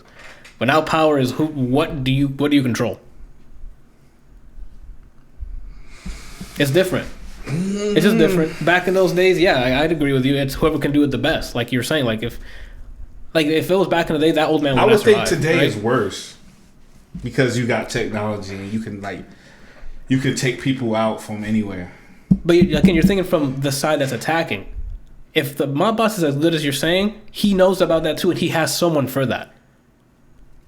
But you're thinking like, oh, we can kill him with his tech. So you're saying like you think his reach is as far as the government? It could be, but the government can probably benefit from those mob bosses. There's probably mob bosses who have. I mean, this is getting super fucking. Haven't you seen? Oh shit! What is that movie with Jack Nicholson, Leonardo DiCaprio, and a ton of huge names? The Departed. The Departed, yes. Like they're like, think about how much reach that guy actually had. Mm-hmm. He was a crime boss that was working for the CIA. I mean, which is a fairly common thing. Like spoilers. This movie is old as shit. Just in case, there's some movies, just in case we did our due diligence. Spoilers, But I mean, like think about that. Like how many people are put in places of power so that they can run areas so that the government can get information on other crime bosses and things. Brian in all caps says, "Watch Narcos," and which I could, without watching it, I know what Brian is talking about. Drug dealers have connections to people they shouldn't have connections to, and they do. That's just how it works, man. It's money. Money is power, dude. Yeah, that's what I keep telling you, Randall. Money is what turns this world. Period. Yep. Those old ways where it was like honor and stuff. Nah, bro. I can buy your honor. You ain't got the green. You ain't got a team. Yeah. That's what we live in. You think I'm joking when I say kumbaya ways? It doesn't work anymore. It's cash. Is Narcos really that good? It's apparently really good. It's one of those movies. It's one I've of those heard shows. so many people say it's awesome. I haven't seen it though. I'm on the same boat. Apparently on Netflix. Randall, you look like you're defeated. Like you. He just lost. I don't know. The gears are grinding over there. I see it said. It'd be nice to see it. I understand. I understand what you're saying, and I'm not saying that I don't disagree with what you're saying. It's just like it just looks like you have a realization now that you're like, oh, no. We're not in that time anymore. I've always had that knowledge. Okay, but I'm not the type of person to be like, okay, this is how it is, and that's it. Like, I feel like if somebody wanted to take somebody out, they would. regardless of how much power they have. Okay. I mean, I think it's possible. I think he would have to be somebody that's like, just like on a whim, is like, I'm gonna go murder this person, and they just, maybe they. But I still think that they're gonna have to follow them to some extent, learn their patterns, unless like somebody, was already following them, and like if I was following, if Anthony was a mob boss and I was following him, and then I went up to Nick and was like, "Yo, be on this roof, at such and such a time," and nobody knows who the fuck Nick is. Probably, yeah, he could probably do it. But people are going to be on high alert anyway, because they're going to be like, that dude's been coming around a lot, and everywhere that Anthony is, that guy is there. Something is going down, and then they're going to have people that are in places that are going to keep him from being in a position where he's going to get murdered, or maybe his schedule changes or something. Like it's not. They have people everywhere. Like, I mean, look at John Wick with the homeless people, homeless population. Homeless people, yeah. Like they're everywhere. They always have. It's an information circuit. They always have intel. Because that's why you have like turf wars. It's because people who want to expand are going into the turf of another crime boss, and it's because that they're trying to take over whatever massive area that person is already doing. That's how it works.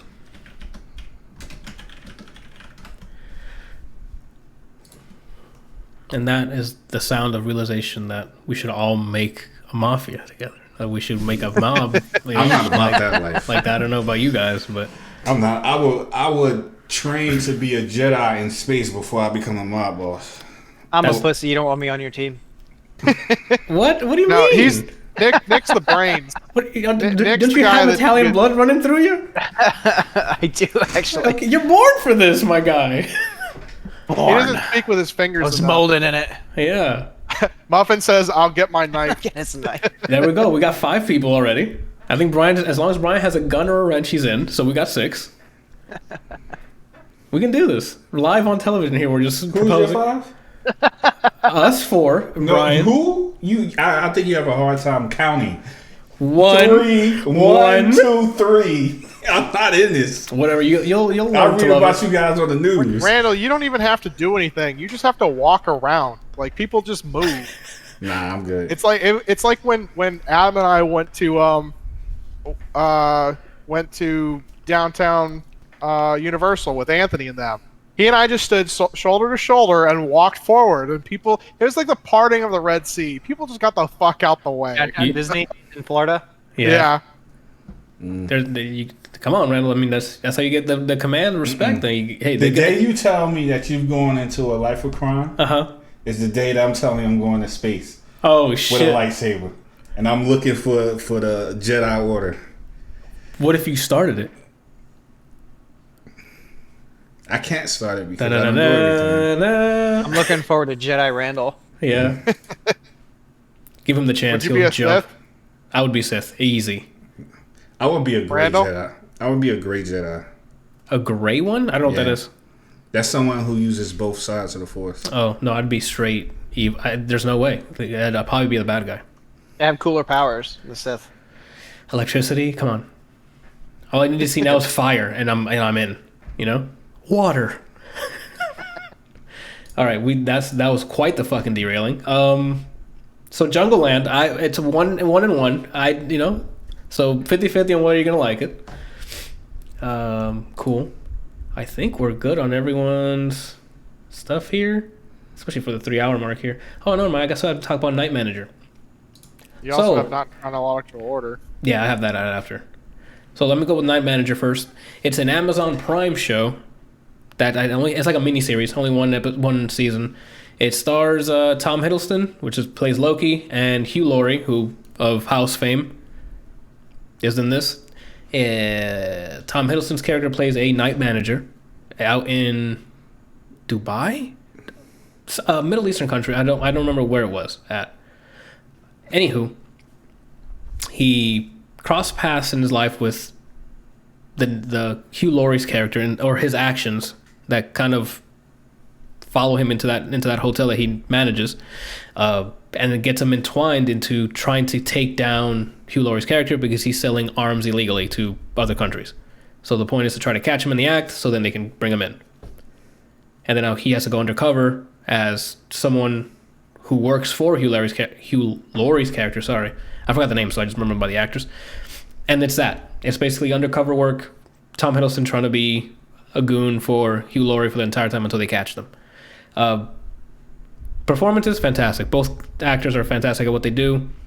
Imagine House, but filthy rich, being an arms dealer. That's how he approached this role, and it was fantastic. Sounds like Jack Ryan. I have not seen that yet. Is that good? Good. Yeah, it's very good. Okay, so I gotta add that because I've seen the commercial and I like John Krasinski. I think. Does Jack Ryan exist in the same world as Jack Reacher? No, Jack Reacher's not a Tom Clancy film, or Tom Clancy book. Tom Clancy's Jack Ryan, so. Okay. I wouldn't imagine. I don't think it's the same thing. And then I'll have to add that because I saw the trailer for that. I'm like, oh, I might check this out, and then. Yeah, Jack Ryan's good. It's very believable. Okay. It's not like superhero dude has superpowers and it's not like Extraction, he has some, like, special military skill that's better than everybody else. It's legit, very believable. He has his set of skills and it's applied appropriately. Well, no, he didn't. He's an accountant basically. Oh, okay. You just have to watch it. Like he's not a crazy military guy. Okay, I'll check it out. Have to watch it. Speaking like of, he's not some crazy sharpshooter that can shoot him from half the continent or whatever. He's not Crosshair. Some of the movies, right? Yeah, exactly. Okay, it's very, very believable for what his skills are. Very believable for what they portray in the series. Okay, so I'll have to add that to the log then. So it's very good. What the hell am I talking about? Night Manager. Yes. Night Manager. Yep. So yeah, it has if you like the spy type of thrillers, this has that throughout the entire show because the undercover stuff starts pretty early, and it's basically how is he gonna fake it till he makes it kind of thing. Like believable that hey, he's like a real bad dude, but he's not. He's just trying to catch what's his name dealing in arms. It's just that like it kind of a little overstays the welcome for a bit, but it was really entertaining to see the tense moments of like Tom Hiddleston try to pretend he's the part of his gang and getting in deeper and deeper undercover where there's times where you're like, is he just turning into a bad dude or is he still working for the good guys here? And he kind of jumps between that line. Yeah. It does that. It does the classic. It's it's in here. It's 8 episodes, about an hour each, and it ends in a okay way. And again, it has a closure, but nothing that's like, oh, that was worth the previous episodes kind of arc. So I give it a recommendation because I like both the lead actors and the supporting actors were pretty good in it too. It's just the resolution at the end is like, it's like we either saw this coming or it was just very straightforward. I don't know if that's like a bad thing to say. Nothing to write home about. Yeah, it's like but enjoyable. Yeah, something to watch. Is it 1080p? I don't know what he's saying that for. Is it better or worse than Raid Shadow Legends? I have yet to play Raid Shadow Legends, so I've seen commercials all over the place on YouTube. It's nothing great. Oh, the resolution got it. And that's Night Manager. And as for Julia Michaels, she released a new album called In Chronological Order. If you guys don't know Julia Michaels, she released, I guess one of her famous singles was Issues back in 2019? Maybe 2018? Anywho, she had a pop song back then that was popping at the time. Brian sang, oh no, it's not Game of the Year. Or was it bussin'? The Issues song, it was alright. It wasn't bussin', but it was, I liked it a lot because she had a very different, the way she sings or performs is very different than I've heard before. I don't know, something about it is catchy to me. So anywho, she had an album afterwards, I forgot what it was called. Had also some great tracks in it. Now, this year, she released a Not in Chronological Order. Most of her content is relationship-based. It's not anything like flexing on girls. It's not like Megan Thee Stallion or Nicki Minaj or Doja Cat. It's not like that. It's just mostly relationship status. Brian in the chat, Julia Michaels writes like she's just talking to me, and it's really refreshing. Yes, the way she sings or performs, it's like she's having a conversation with like rhyme, having conversations with you about her relationship. Some songs are about bad experiences, and there's some in this one. There's a lot more tracks in this album that's a good experience with a relationship, which is refreshing because the last ones were always like the dark parts of the relationship, like the breakup, the wind down, the inevitable, this isn't gonna work. Where this one has a bit of both, and it's really, it just, again, on top of the instrumentals she lays down, not her, whoever lays down the instrumentals, it sounds great. It sounds like it's not like, oh, we made this beat for you and you just sing over it.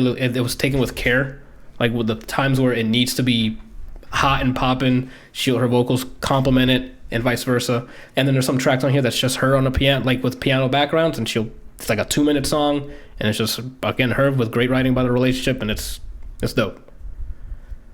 And then there's some crazy ones like that. I think that opens up with one of the singles. It's called All Your Exes.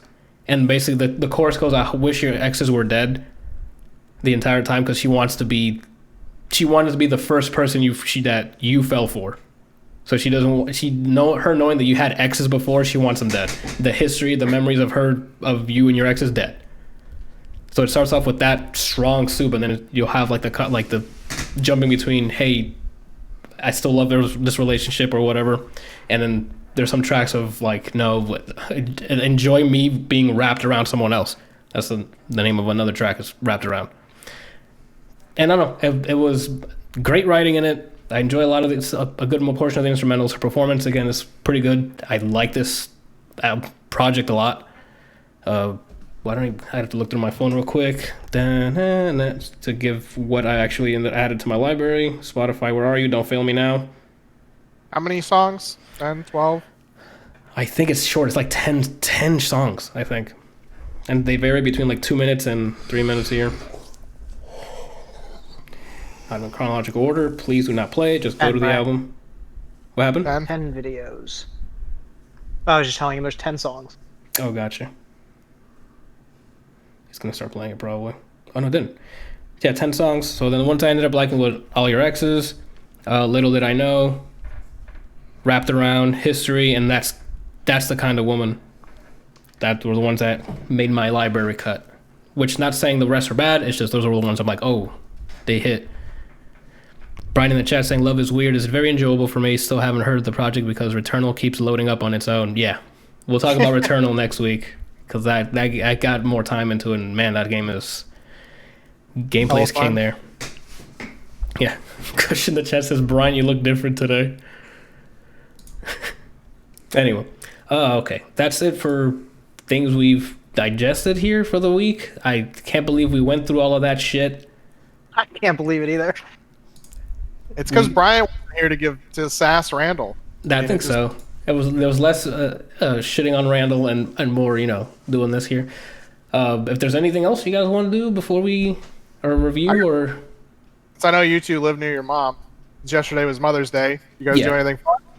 Oh, that's what. Yeah, yesterday I ordered a Cheesecake Factory for the fam. We went to go pick that up. We ate it. What's up? Would you like to tell them? Oh, your thing. Oh my God. So Randall's vegan, right? Okay. So his order was the Bang Bang chicken, and he ordered the Bang Bang chicken, but no chicken and no shrimp for obvious reasons. Are you serious? It gets better. So I'm on the drive. He's with me in the car because we're going to go pick it up and then go to my mom's place. Oh my God. Did I make with cauliflower or something? Oh, wait. We're driving, and I get a phone call from the Cheesecake Factory. Like, hey, this is Barry from Cheesecake Factory. We're calling in regards of an order for the Bang Bang chicken. You ordered, and I'm like, okay. I was waiting for them to be like, oh, we can't make this dish, right? I'm like, maybe they're low on whatever. He goes, yeah, so you ordered it with no chicken and no shrimp. And I'm like, yes, that's correct. So he goes, verbatim. So you just want... What do you want? So do you want sauce and rice? And I look at Randall, and he's like, thumbs up. And I'm like, yeah. And then there was a pause in the phone call. He goes, funny. He goes, so okay. He's like, okay, so you want no protein, just sauce and rice. And again, I look at Randall, and he goes, I'm like, yep, that's what we want. He's like, Oh my god, that's fantastic. and then he goes, so you don't want to replace it with any other type of protein, or like you just want the rice and sauce. He couldn't get past you want rice and sauce, so he just kept repeating it to me like, I need you to click in your head that you're only ordering rice and sauce for the price of a bang bang chicken. Oh my god, that's So then- hilarious.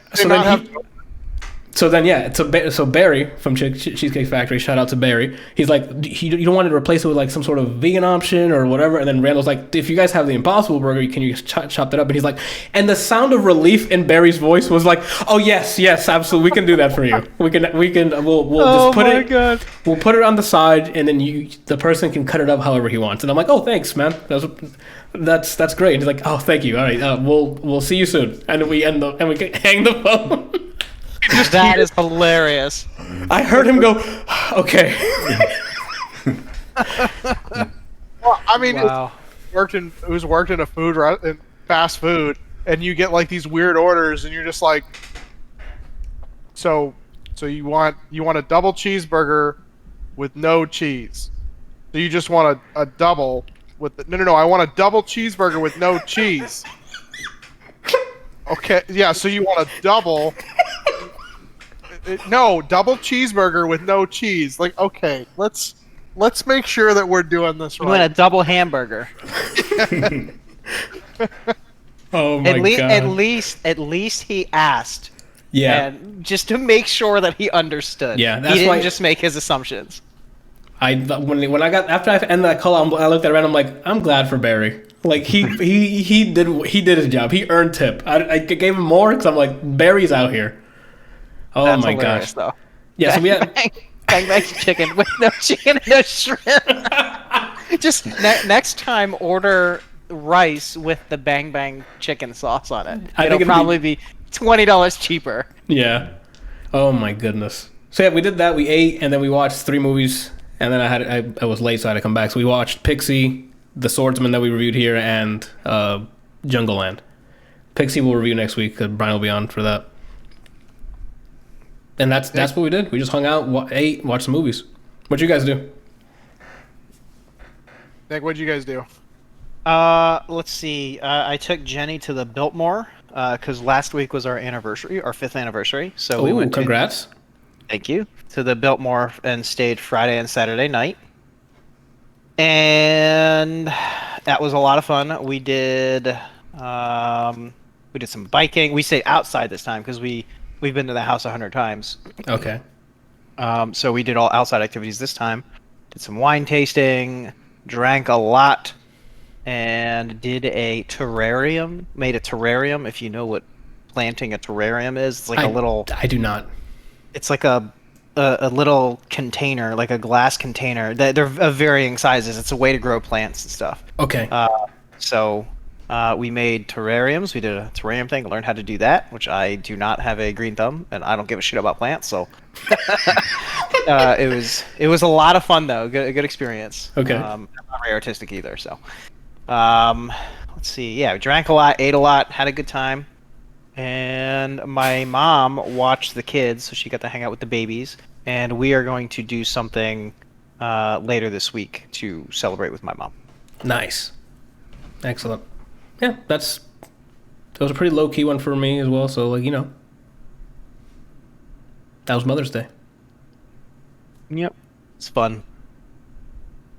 And Randall, in New York yet? What do you say? do they let you back in New York yet? I could never not go.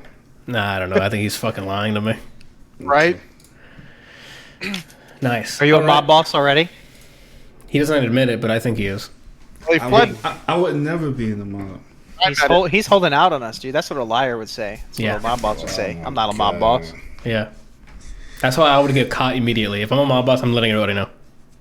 Exactly. I can't be a mob boss because I do the same thing. Yeah, I'd be like, Dude. yo, you know who I am? I'm Pellegrino, all right? I own that water bottle. You're living embodiment of Archer. Okay? Yeah. I would let everybody know who I am. I don't know why. The greatest assassin in the world. I should finish that show, even though it's gotten whatever. Anyway, All right, so we'll move on to releases then. We actually did a lot better in time than I thought we would with the amount of stuff on here. Games this week, we have Mass Effect Legendary Edition. So people who are wanting to get that remaster, this is Friday. Oh, Brian, for the reminder, Skullgirls announced a new character, and it's currently on sale. So if anyone wants to go and get Skullgirls on Steam, it's on sale. I don't know what it includes. Brian, if you want to do your spiel, I'll keep going, and then when I read it,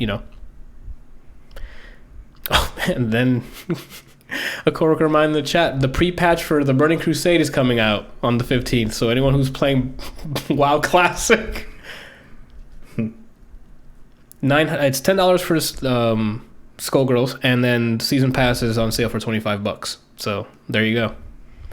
Also, we have Hunt Showdown. I think it's releasing 1.0 recently, or there's a new deluxe edition that's out. So that's a game I've been kind of like curious about. It's like a PvE PvP situation. And speaking of which, Kelsey just told us about Hood Outlaws and Legends, which is sort of the same thing, but you're doing a heist of some sort with your team against another team versus AI. And that's that. For movies and music, I don't know what's actually coming out besides a Venom movie. Not coming out this week, but yeah, it did come out. That's true. The trailer. Did you guys see the trailer for Venom? Did you see the trailer for Venom 2? Yeah. It looks like it's gonna be a good time. Awesome. Yeah, it looks like it's gonna be a good time. Woody Harrelson looks crazy.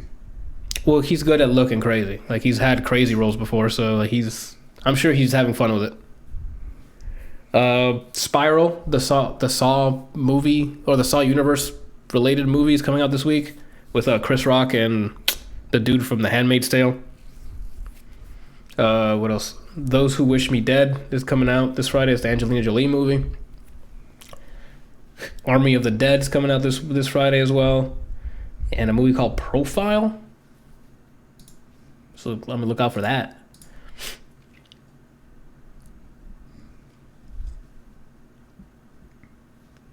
For music, we got Cake Pop releasing something. J. Cole has an album coming out this weekend. And this Friday. St. Vincent, The Black Keys. Who else looks... I don't know anybody else on here, I think. And that's about it. And then for the free games this week on Epic, we have Pine currently until Thursday as of this recording. After that, the Lion song is free to claim as well. Yeah. And that's it for the free games of the week. Nick. What up? What are you doing this week? Where can people find you? This is your time to plug. Let's see. I play a little bit of League of Legends. Okay. I'll usually play 1 or 2 games a day. Mm-hmm. Pushing the ranked queue there, and or playing my alt accounts with low ranked people. Oh shit, the plebs, if you will. The plebs, yeah, pushing the pleb. Drew's a pleb, sucks at League. Gotta push him up. Gotcha. Either that, I usually play a game or 2 of CS per week. Counter-Strike Global Offensive, and that's about all my gaming. That's pretty much all I do is those 2 games. Okay. My chat's asking what rank are you? No, I don't play AC. In League? Yeah. I am Gold 2, I think. Okay. I think I can push Diamond if I had enough time, but I don't have enough time, so I'll probably stop at Platinum. Okay. Let's see. I'll be going to the gym a lot this week. Let's go. Bringing that back into my routine since I'm vaccinated. I started again a couple of weeks ago. Let's get it. Gain Central, yeah, my baby. guy. Yeah, baby. Ooh. Let's see. What else? Oliver does his ice skating lessons on Thursday. Nice. Okay. They're doing a skills competition, Brian, for our adult league. So I do adult league hockey. I've been playing hockey for a long time, longer than I've known Brian. Oh, and, okay. I'm okay. I skate really fast and I have a really good slap shot, but I got nothing else. So okay. He's one of the fastest skaters I've ever seen. Yeah, so they were deciding where to put me on the skills competition, whether they wanted to do the hardest shot or fastest skater, but I told someone else they could do the hardest shot, and I'll just do the skating. Okay. I'm fat and old, though, so who knows if I can keep up. Whoa, for now, you're hitting the gym again, all right? I'm hitting the gym again, that's all right. Whoa, relax with that. You don't have to talk down to yourself, all right? Let's see. So we got a game on Sunday. Okay. Let's Anything go. else? You tell me. I don't think anything else. Going in my head. No, nothing else. That's pretty much my week. Take Okay. care of the kids, hang out with the kids. How about you? What are you doing this week? Me? Oh, I'm going you. early this time. Oh. What are you? Excuse me. Tomorrow we're playing Prey. I'm trying to continue playing Prey on it's a backlog game I have. Great so far. So tomorrow around 8 p.m. I'll be on stream playing Prey. Wednesday we have Borderlands co-op. We're going through the second DLC of Borderlands 3. Me, Brian, and Javi in the chat. We're going to be continuing that playthrough. I don't have a stream Thursday because I have to push a build to production on Thursday for work, so working after hours. Doing that in 4 weeks. We're releasing a big product. Yeah, it'd be like that, you know? It'd be like that. So I'm just streaming for today, tomorrow, Wednesday, and that's going to be the week for the most part. Do a blog stream? No, I'm good. Do you stream when you play games? Me? Yeah. Yeah, absolutely. And do you stream on split screen losers? Absolutely. I love the plugs right now. Right. This is genuine. Right. That is where you can find us. Twitch.tv/split screen losers. You know what I'm saying? That's where I'll find you. So I don't play a lot of games. So I play the same competitive games that I've been playing for 10, 15 years, 20 years. I will watch people play games all the time though. Oh, I think I am the definition of variety streamer. I'll tune in. So like I will. Just let me know. I don't like get the notifications when people go live. So just ping me when you're live, and I'll watch.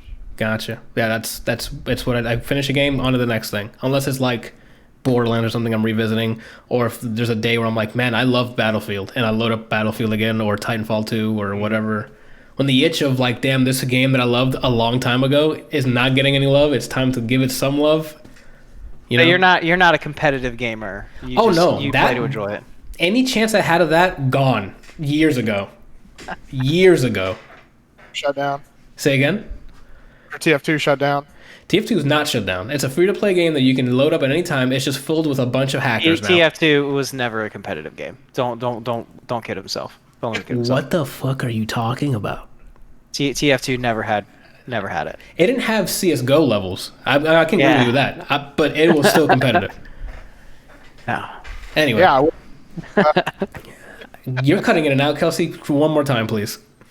Yeah, which hacker was the best hacker? No, that's now that it's filled with hackers. Before it wasn't. Now it's for some reason it's become a community full of it. It's bad. It's bad.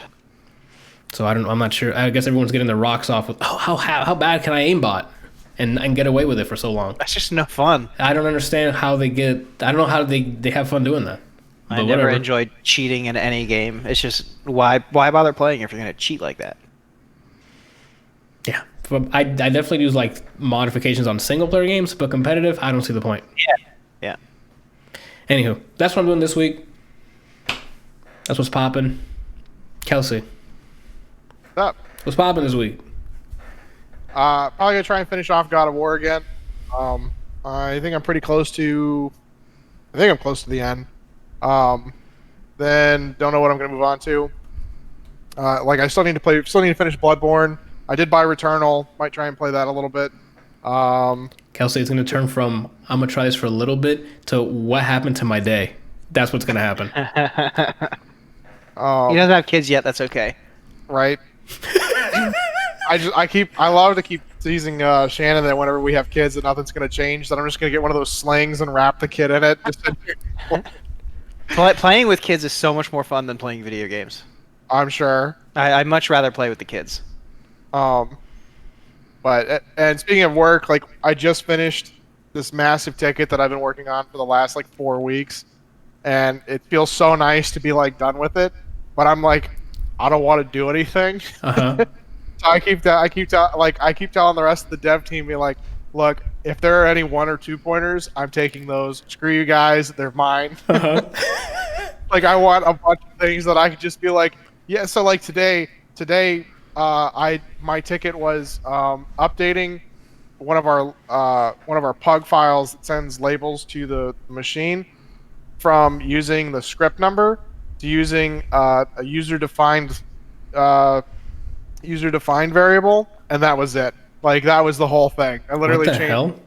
the dot script no to dot user-defined, and that was it. Well, what you could do with all that free time you have for work is search for a new job. These are facts. Oh my God, Nick, you're on a roll today, my guy. Hold on. You don't talk to me very much, but I'm always like this. Okay, hey, I believe it. After today's session, you know. So, but other than that, I don't know. All right, that sounds right. Yeah, we gave Adam a ticket that said change login to log in the header to get him Jeez. familiar with some of our app. Basically, We just hired Adam at our for our team. Oh, That's nice. basically what today was. Because like the ticket I was working on is for our single sign-on, so that we have like one cohesive login for our team. Mm-hmm. But it's one of those things that we really need like a company-wide team to kind of just predefine this and take care of it. Just say, hey, this is what you're gonna do, and then give us like an endpoint to hit for them to log in. But it's not the way it is, and so we have to predefine it for ourselves. And because the number of applications that we have that you have to sign in is expanding, we were trying to come up with a better way to actually have them log in, and so we started using like Auth0 and having a single sign-on. I was just about great. to ask, you guys use Auth0? And it works great. Like, they're awesome, but when you're having to like work around certain constraints or get it to work a certain way, it's just painful as hell. And if you don't understand like how their timings work and how to actually talk to them and all this other stuff, like, you just kind of, fidgeting around in the dark, because they're Auth0 is great. Their documentation is fucking terrible because there's so much of it that's built a very specific way, and it never answers the questions that you want.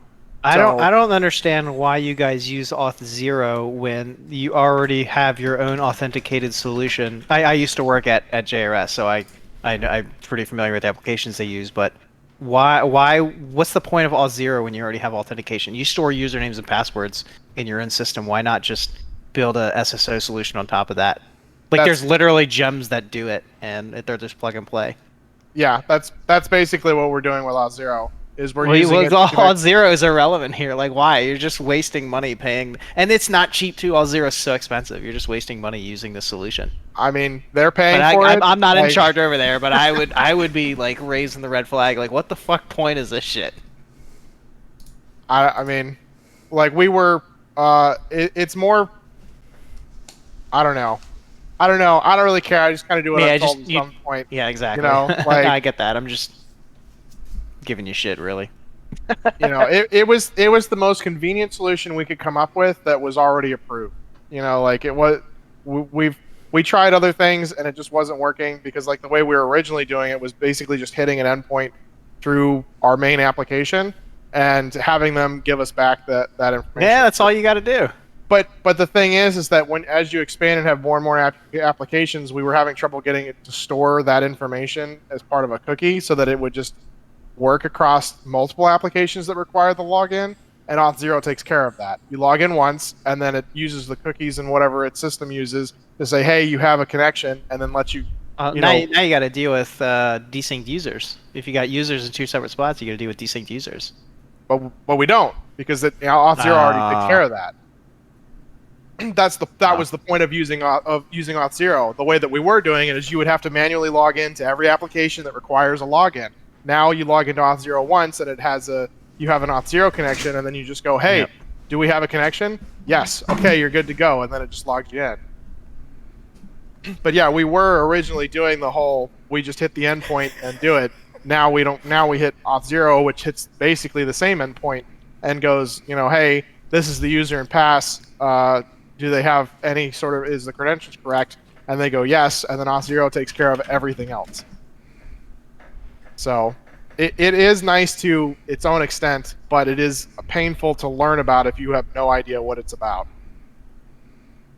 And we're just kind of blindly like shooting in the dark. And the worst part is that like doing the original demo setups were great. They were easy. I busted those out in a couple of days, and then we started getting into like our real world situation and realized that the documentation doesn't really follow a real world situation. It goes, "This is how you use us to log in." and that's it. I hate Auth0. Authentication as a service is just so stupid to me. All of these authentication as a service companies are popping up, and they're all worth $10 billion now. It's so stupid. Because they just have to trick I really wish company our holders company that, hey, had we can do this. And then they buy into it. User authentication Yeah. as a service.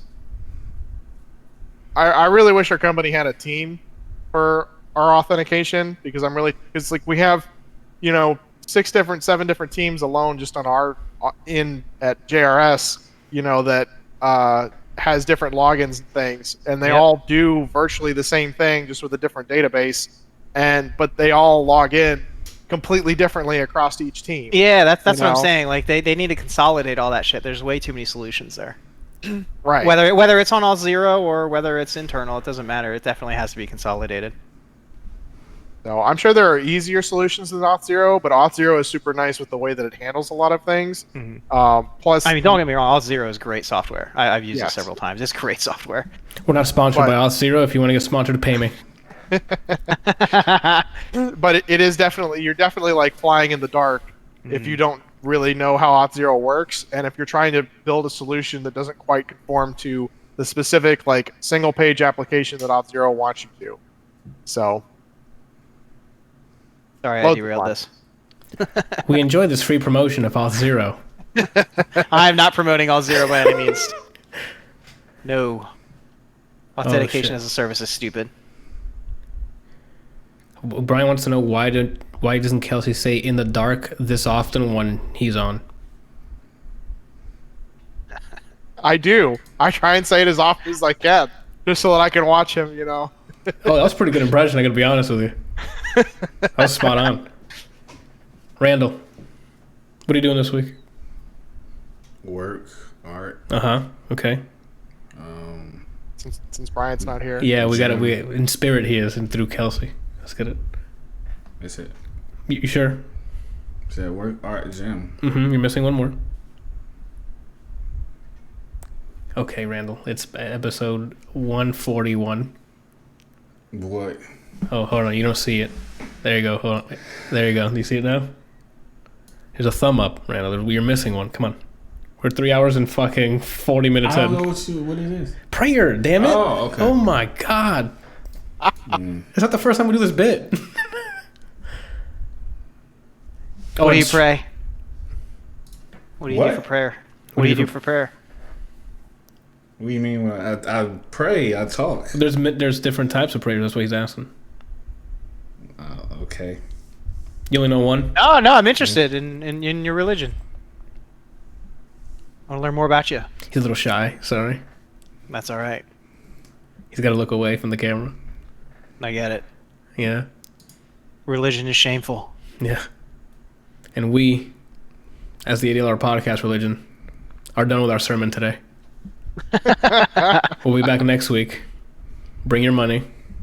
Make sure to subscribe. Thanks for having me. Nick, thank you for joining us. I hope you enjoyed your time here. Are you going to be a regular? I did. I loved it. You guys are fun. Oh, I appreciate that. But you don't have to kiss up. We're trash. No, I love it, man. I told you, I listen every week. It's good shit. But hold on, stop. But through his VOD. I need you to listen through my shit. No, he usually will join in live. Not always the VODs. Well, so I talked to Brian about this. I asked, Are you going to be a regular? if you want me to be a regular, I'll be a regular. Just let me know. But I told Brian, like, do you guys have a Discord server or something? Because I would like to talk to you both as you do this. Because I can't have both streams up at once on my phone. So what we have the most prestigious Discord on the planet, right? Along with this podcast comes along the Split Screen Losers Discord. Right? I need that link. Let me go to your Twitch channel. There you go. I think. Hold on. Let me see. Do I have it on here? I do not as a command. I thought I had it as a command. I gotta go fix that. Actually, you probably don't want to put it on your Twitch About Me page because you'll just get all kinds of shit in there. Those are fat. Okay, let me just. I'm just gonna assign this the Nick button. Anywho. Anyway, just let me know when you want me to guess, and I'll guess. There you go. That sounds like an on-demand regular, Randall. I can be an on-demand regular. Let me know if you need content, and I'll be here. There you go. I can wing it pretty well too. Randall looks like he's really excited to have you just here. make it official. I mean, if you want, I can, but I don't want to intrude. You guys can. I'm the most flexible person here. You can ask anyone who's on this podcast now. This started with me by myself on the screen. Oh, did it really? That's Yes. awesome. Then my brother came in, and then Randall, and then Kelsey, and here we are. That's awesome. So I it'll become a really regular enjoy you guys. Randall if you set up your own stream. So you're planning on building your own funhouse? This is my phone fun. Split Screen Losers is Funhouse. Oh, okay. It's just not everyone's making content for the channel. That make sense? Okay. Because we could split this off. Nick can have like a movie podcast on his own, and we can put it on the channel. Kelsey can have a workshop content. He can put it on the channel. We can have a bunch of things. I can't talk to myself. I get my energy from talking to other people, so I couldn't do it. You can also have guests. It's your show. Brian and I could probably do something. Yeah.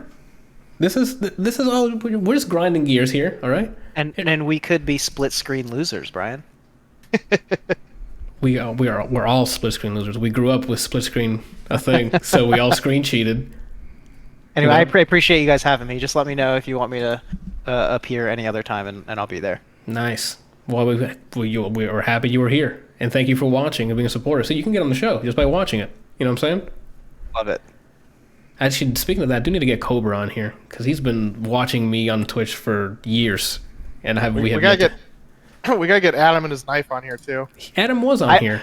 In my defense, in his defense, I forced my way on here last week. I was like, "Can I be a guest on your podcast?" That's I usually all wasn't it shy takes. about it. That's usually all it shy takes. about it. That's Adam says he'll be on the show. He says, "Dude, I'll be on the show. I can do knife tricks." He actually is really good with the butterfly knife. But we can't teach. This goes out to children. We can't teach them knife tricks. It needs to accidentally happen on screen. You know. Yeah, that's you know how Mike and I flip the pen. Yeah. That's what he does. Okay, we can do that. We can't just say, "Hey kids, here's knife I can do tricks." that too. Yeah, that's sort of what we do. He says, "I'll use a trainer. It has no blade. It's for kids." Oh, okay, that works. Oh, I can do it with both hands. Oh, no, I thought you were gonna flick me off there for a second. We're derailing again.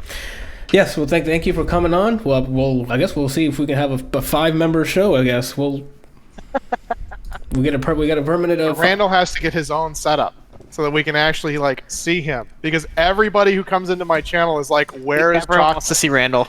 So This is the Every first time I've single seen time. Randall. I had like 4 people today be like, "Where's Randall? Is Randall on today?" Okay, Kelsey, I hear you, but again, the place to see the show proper is on this channel. So I get that, and yes, I wish he had his own thing as well, so then we can all see it. But twitch.tv/split screen losers. Find ADLR Podcast on all your favorite podcast services. Also on youtube.com/ADLR plays. Yeah, but that doesn't sound like weird TV to me. Like You're in the show, but it isn't Weird TV Podcast. All right. Anywho, thank you guys for watching. We'll be back next week for some more crazy bullshit, because that's what we do here. And that's it. You guys want to make a weird sound as we end here, or Are not? you guys doing a movie? I mean, we discuss that after this. No? All right. We can end it with awkwardness if you want. Just, did my sound not come through? End it the way it began, with awkwardness. yes, awkwardness. I love Craig Ferguson. We're just going to end it with awkwardness. Just Yes, Craig first. Fantastic. stare at this. Oh, were you saying something? Bye.